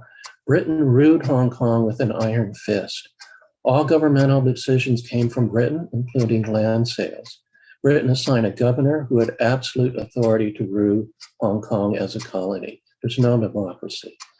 Many Western nations were involved in seizing pieces of China and making them into colonies during this colonial period, including the United States.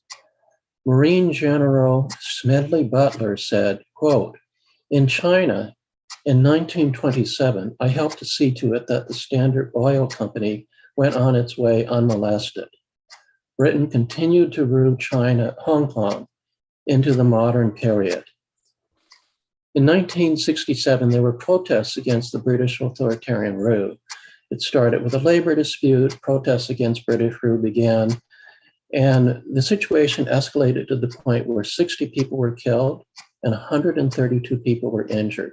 The Western media blamed the communists for the riots, but the Chinese who were there say this was fundamentally a protest against British authoritarian rule. In July 1st of 1997, Hong Kong was returned to China. The Hong Kong handover, domestically known as the transfer of sovereignty over Hong Kong and the other territories, was a formal passing of authority over Hong Kong from the United Kingdom, Britain, to the People's Republic of China.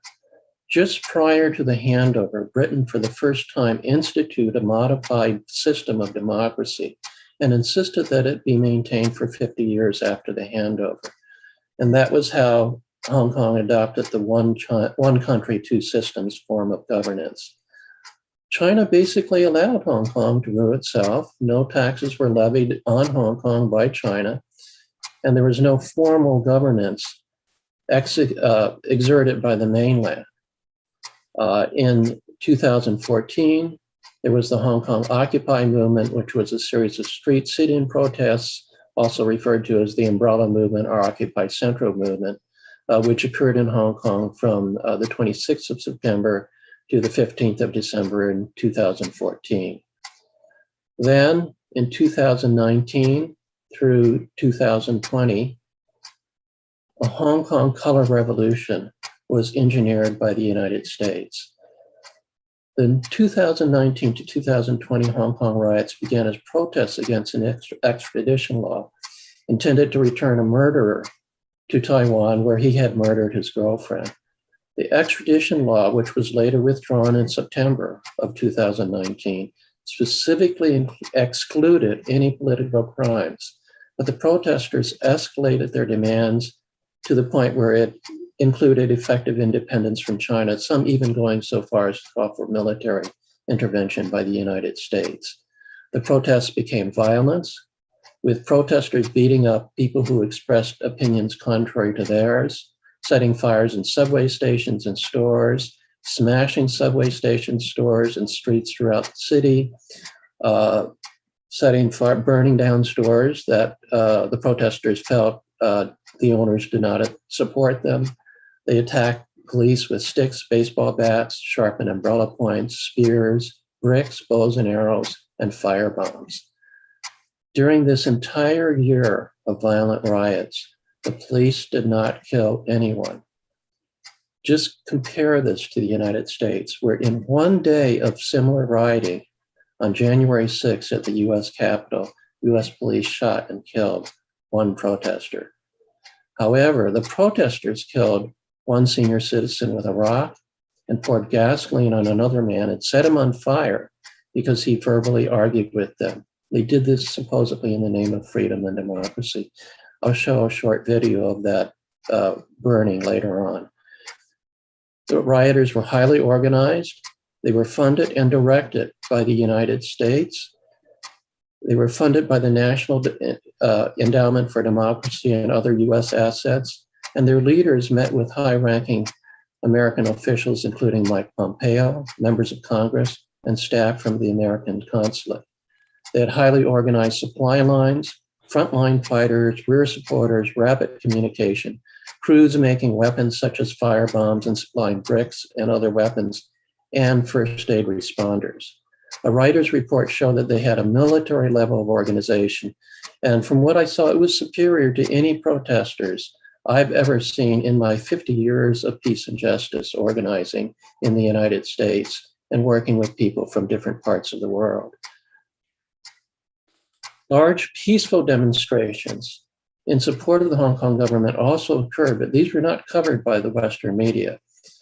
If you looked online on Chinese sources, you saw hundreds, thousands of protesters out there supporting the government.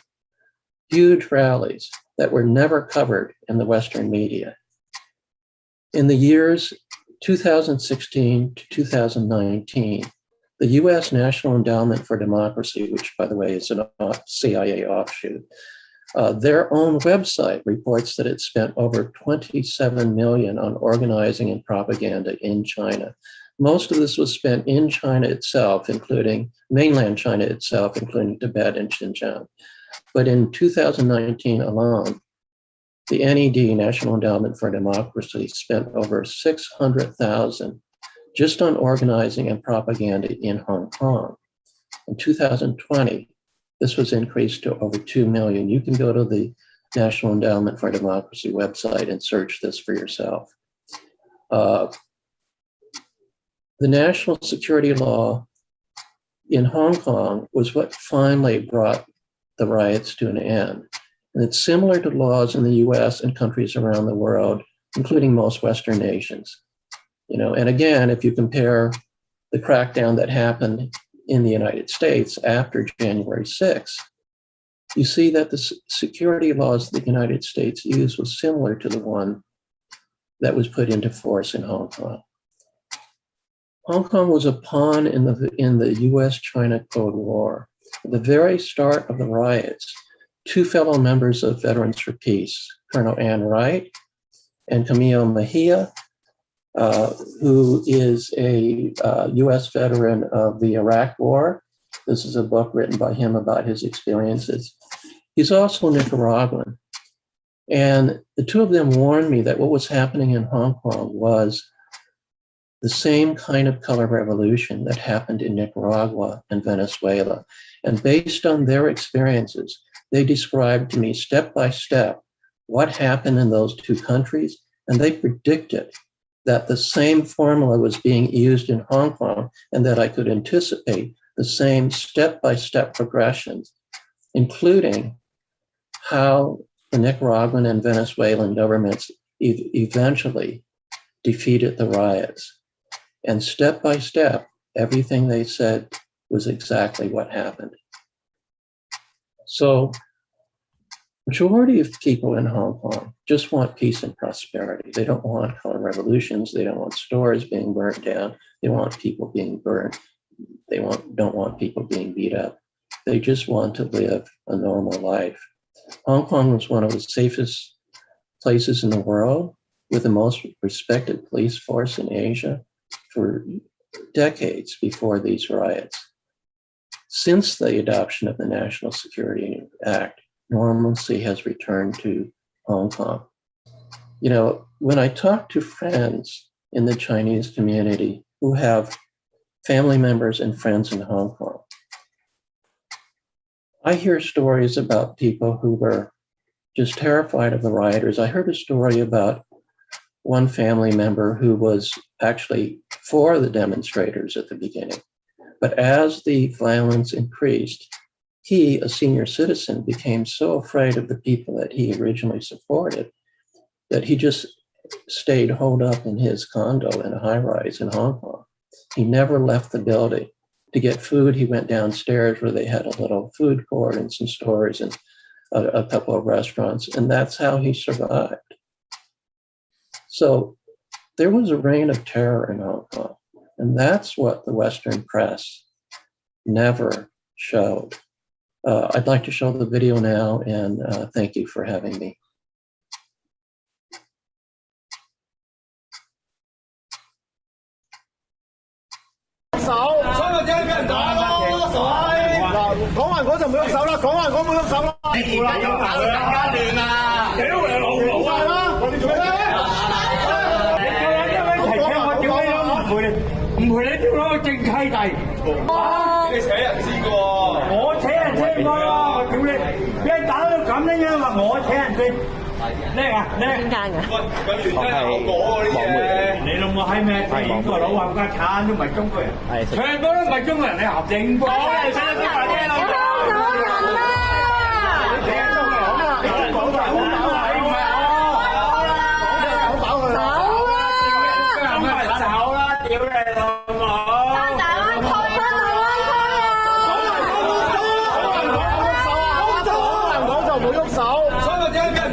From the online videos, we could see that before this incident, there were a group of rioters trashing the Mount Shan station. This injured person was in a chase with the rioters. Afterwards, he was beaten up and set on fire by the rioters. But then online, there were callers' remarks to say that this man just burst into flame himself. The injured person has been sent to hospital. He's in critical condition.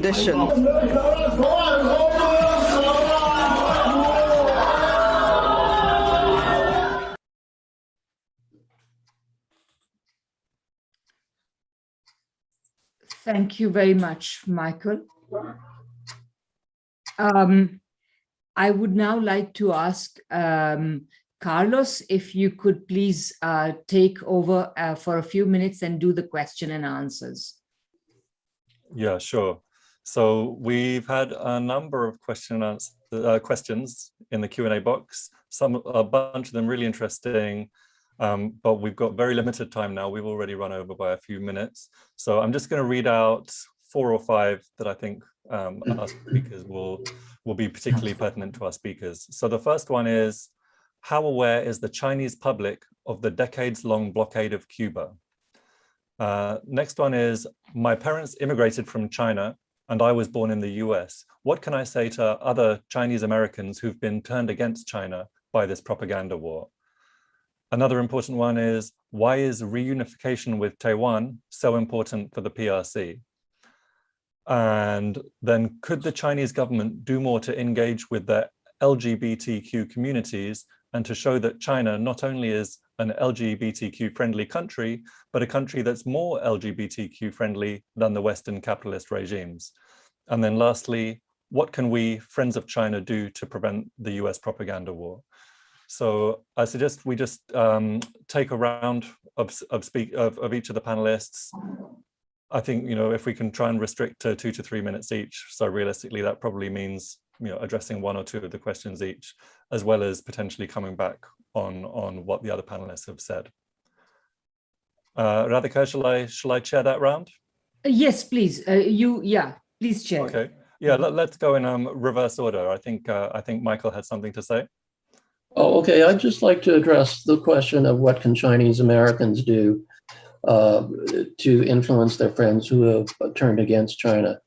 I think the best thing that Chinese Americans can do is just take a 2-week vacation and go visit China and see for yourself and talk to the people. And, you'll see, you can go anywhere, you can talk to anybody you want, you can say anything you want. There's no, restrictions on, there's nothing. You just go there, see for yourself, see the progress that China has made, talk to the people, hear what they have to say about their life in China.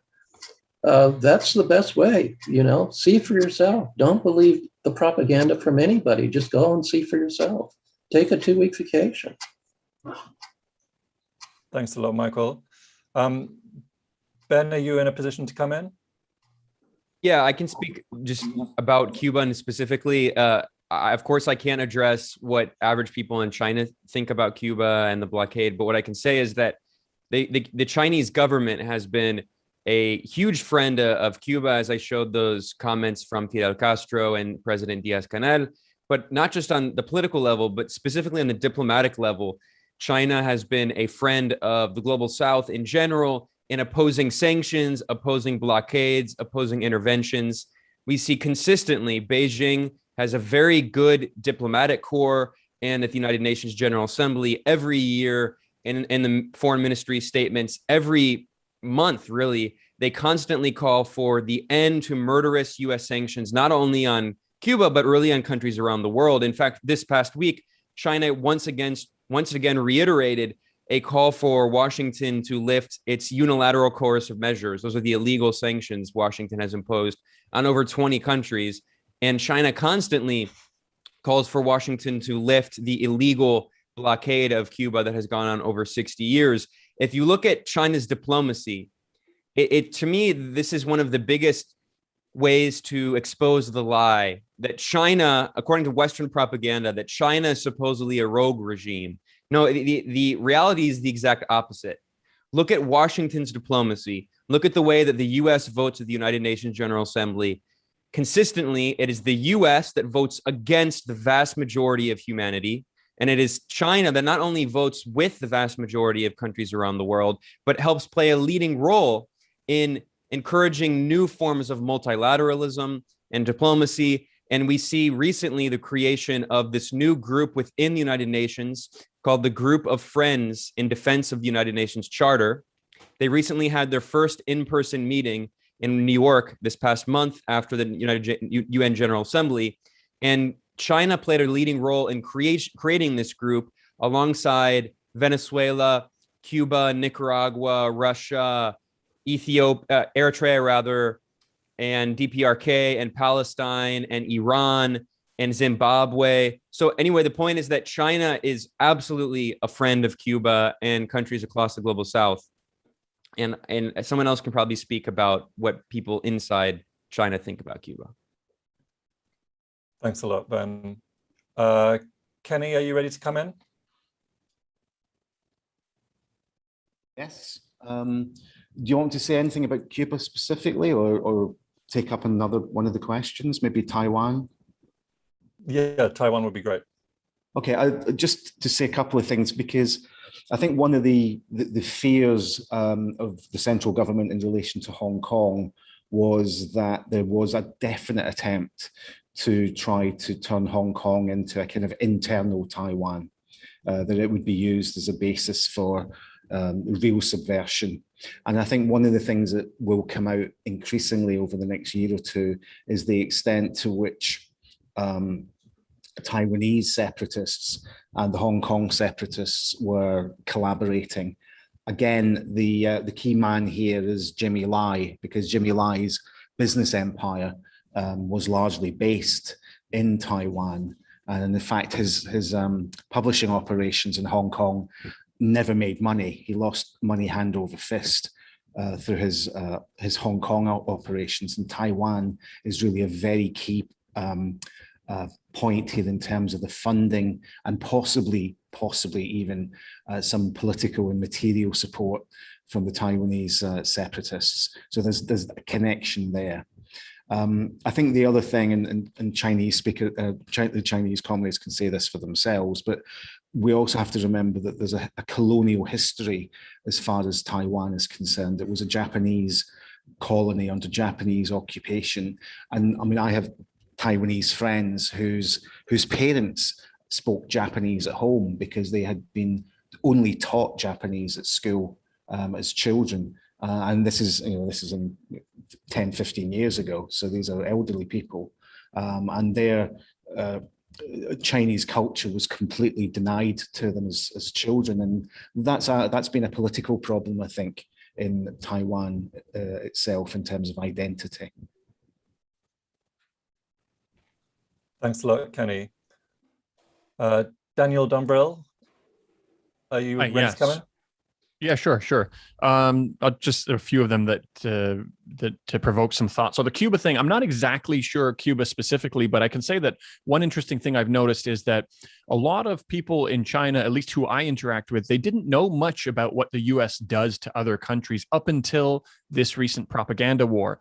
And they haven't been learning in the context of saying, trying to use a whataboutism or throw it back at them. It's just because of the absurdity of some of the accusations being made against China. It was just comical where people here were saying, first of all, we don't do this. And second of all, that's kind of funny. This is what you do. You're talking about slave labor. You're talking about genocide. You're talking about brutalizing other countries. So this propaganda campaign gave people here an opportunity to learn about what the US does around the world in the context of that. I would imagine more people know about what the US does in relation to Cuba because of that phenomena also. The point about somebody saying, what can they do about other Chinese Americans who have turned against China? I think one thing to keep in mind is that there are some people who just will never change their mind on China, but anybody of Chinese ethnic background, they have an additional constraint on them that they want to distance themselves from China because it's kind of, especially for a period of time, it was a dangerous time to be Chinese American. These people were being targeted. They were being unfairly hunted as spies, as we saw with the FBI admitting that they manufactured a case against Chinese academics. So some of them realize what they're doing, and some of them, without even realizing it, they just want to deliberately distance themselves from China. They want to say something bad about China. So I'd say focusing on the mechanisms that's created this environment. I spoke a little bit about what the pro-war propaganda does is it creates this environment that removes free speech, but it also has this phenomena also where it has people of Chinese descent wanting to deliberately push away China and say, no, I'm nothing like them.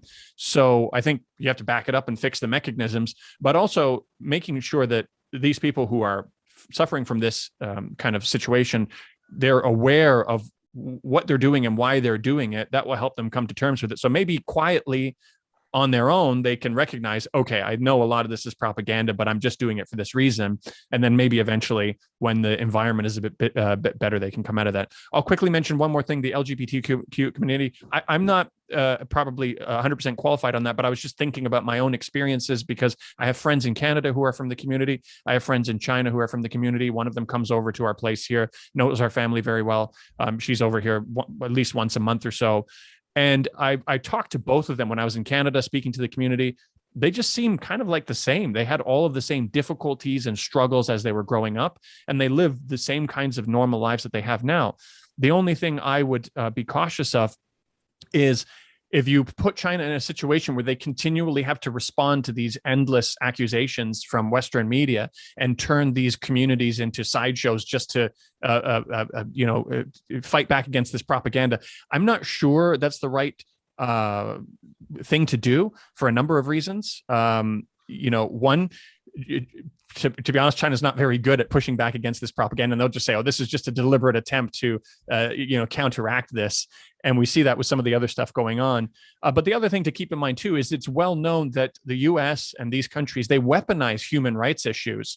They weaponize some of these different women's rights movements and things like that. There are movements which are based on really good principles, but actually underneath it all, they're regime change operations. They've got actual other motives underneath it all. So there's a number of reasons to be careful about that. But I just wanted to let that person know who is concerned about the LGBT community, knowing people from both the community here in China and in Canada, they're not so different from each other, really. Thanks a lot, Daniel. That's really useful. So Chen Weihua, thank you so much for staying with us through this marathon session. Are you able to come in for 2-3 minutes on some of what we talked about? I will just quickly, maybe 30 seconds on each, few issues. Actually, I want to show you my mug. I'm drinking tea, Harvey milk. So, I actually covered the Shanghai first Pride Week. I think it's 29. I actually wrote at the time, I was part of the China Daily editorial team. I wrote, you can Google, Shanghai Pride is a sign of tolerance. I think there is a progress. If you look at China, it was first decriminalized in the early 90s, I think, and there was increasing acceptance. I have friends, colleagues, so we covered a full page story. So, it's an evolving process, like many things in China. Okay, on Cuba, I've been to Cuba 3 times. And I wrote my column maybe, I don't know, once at least a year, especially during the UN General Assembly, condemning the US embargo for 29 years consecutively. And I almost, actually, when Bern talked about 2014, I was there when President Xi visited. And so I witnessed the inhuman embargo on Cuban population, the innocent people I talked to. I think that this is really the most gross human rights violation. And I would agree with Michael and just go to China and see for yourself. Not everything is rosy. There are good things and bad things. But my experience, I have back in my days in Shanghai, I had maybe 24 Americans, British, Canadian, South African, I would conclude that 90% of them all have positive views of China. They see everything, good and bad. They remain friends of China. I have a Canadian, British couple who stayed in China for 15 years, having 2 kids there now. And so just read, not just watch CNN, read diverse news sources, different views about China, and make your own judgment. So I would just quickly on Taiwan. I think if you look at the post-Cold War, there was China and Vietnam, South and North being unified. And the Korean Peninsula is an issue. And then the remaining, of course, is the Chinese mainland Taiwan.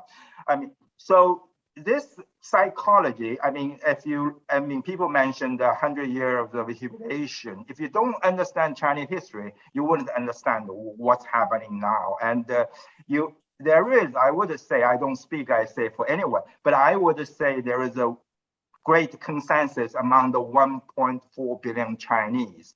So I don't think anyone there is talk about U.S. forces train, soldiers in Taiwan. People want to help Taiwan defend Taiwan. No, you don't want to fight 1.4 billion people, period. Thank you. Thank you very much, Chen Weihua. Li Jingjing, you're still with us. It's very late in China. If you were in London or New York, then I'd be seriously worried about you getting home safely at night. Thankfully, you're in Beijing and it's a lot safer. Do you want to come in for a couple of minutes? And you need to unmute. Can you hear me now? Yeah. Yeah, so about the Cuba thing, I agree with what Daniel said, because I think for most people, Chinese people here who don't care about politics, most people don't know about the blockade, know nothing about it for majority of people. But also been earlier mentioned the friendship between the two governments, indeed. And I think I noticed, I want to add this a phenomenon that I noticed. There's a growing interest in Cuban culture and Latin American culture among the Chinese people in recent years. Maybe because it's the circle I'm hanging with, not just Latin American bars or restaurants. You see the numbers are growing across Beijing and also all the major cities and all those dance studios. For this biggest, most popular dance studios here in Beijing is the Cuban dance studios with the Cuban teachers. And every day I see more and more Chinese people joining more courses, learning salsa, other Latin American dances. And you see like Chinese are generally regarded as unable to dance or only dance awkwardly. But now there's a growing trend of people learning Latin American dance.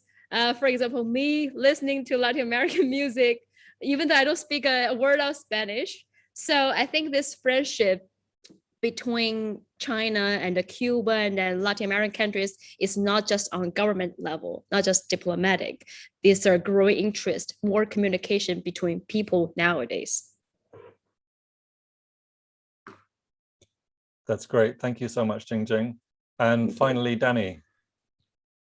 Yeah, so these were great questions. One thing I want to add in terms of Cuba-China friendship is that early in the COVID-19 pandemic, Cuba was very generous. There are real deep biotech relationships between China and Cuba. And, in terms of antiviral medication, there was a lot shared by Cuba with China to take care of those in Wuhan who were dealing with the early battle against COVID-19. So that kind of friendship definitely has an impact on just day-to-day relations and what people think in China about Cuba and vice versa. I think that there is a deep relationship and a bond that extends all the way back into the period when diplomatic relations were first set in the 1960s. So, but with that said, I want to also comment on the connection between two questions.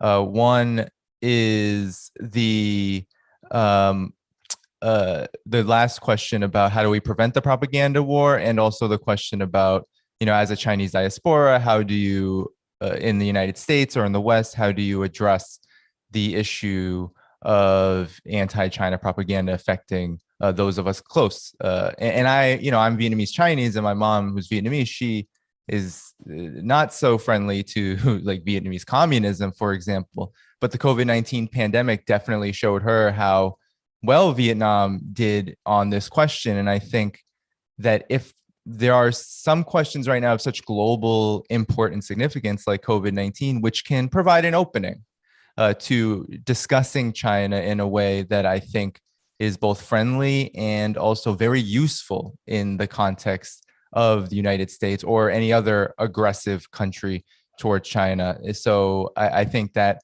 can definitely be heated. But then in terms of how do we prevent the propaganda war, we have to acknowledge the fact that it is very lucrative. There are a lot of economic opportunities, a lot of career opportunities that are opened up by the US propaganda war against China. Ben Norton actually did a really good article on Amelia Pang, a former Falun Gong Epoch Times journalist who, writes for the New York Times and gets coverage in the New York Times. A far-right cultist like that can get coverage in the New York Times because she subscribes to the propaganda war, because she's so willing to spread lies about China in relation to human rights. So we have to be very cognizant that, as Daniel said, we're not going to change everybody's mind on China. And we're also going to have to understand that some people are going to take a very anti-China route for their own selfish and narrow interests. But for us, we have to continue to collaborate, unify. All the organizations on this panel that are represented need to continue to work together. And we need to, I think, continue to combat the very real chill that is sent throughout our societies, those of us who live in imperialist countries, because there are a lot of progressive forces who are either too afraid or too willing to bow down to the propaganda war. And that is something we're going to be challenging for a number of years as China moves into this position as #1 economy in the world by GDP terms, and as a much more influential force globally, economically, socially, etc. Okay, thanks so much, Danny. And I'd like to now finally bring this amazing event to a close. Thanks to all the speakers for their amazing presentations, for the questions, to the audience for sticking around. In closing, I would just like to draw everybody's attention to a statement. The statement can be read at the Friends of Socialist China website, which is socialistchina.org. And it has been signed by all the speakers here today, as well as myself as moderator, all the organizers and so on. And I'd like to briefly read it out because I would like you all to consider signing it. And if you do sign it, if you like it, please urge your friends and comrades to sign as well. So the statement reads as follows, and it's directly related to the subject of our present webinar, which is the propaganda war against China. So the statement reads as follows. We, the undersigned, are concerned about the escalating propaganda war being waged by the United States and its allies against the People's Republic of China. Although China in recent years has recorded some truly remarkable achievements in the realm of human rights, notably eliminating extreme poverty and successfully containing COVID-19, it has been subjected to the Western media, to the most terrible slanders regarding its human rights record.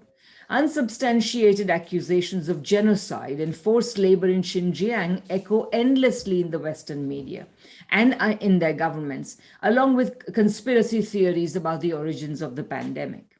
This information warfare accompanies, complements, and seeks to build public support for a dangerous new Cold War on China.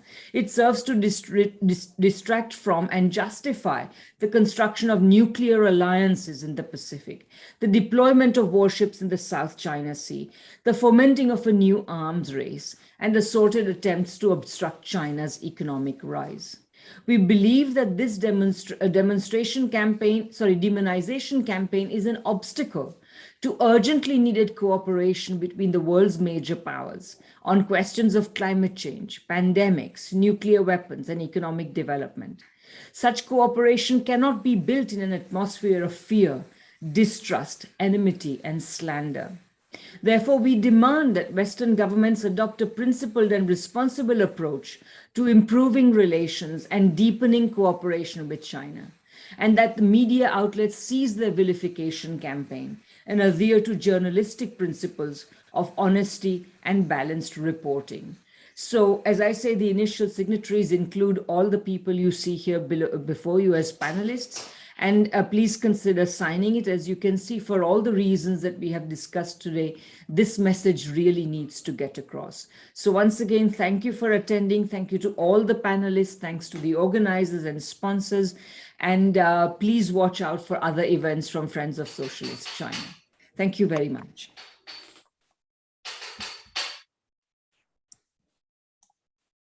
Cool. Thanks, everyone. Bye-bye. Thank you. Bye. Bye.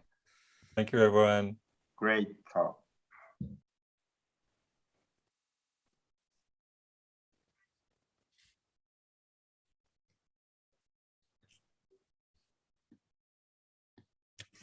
Oh, of course, to have so many people here.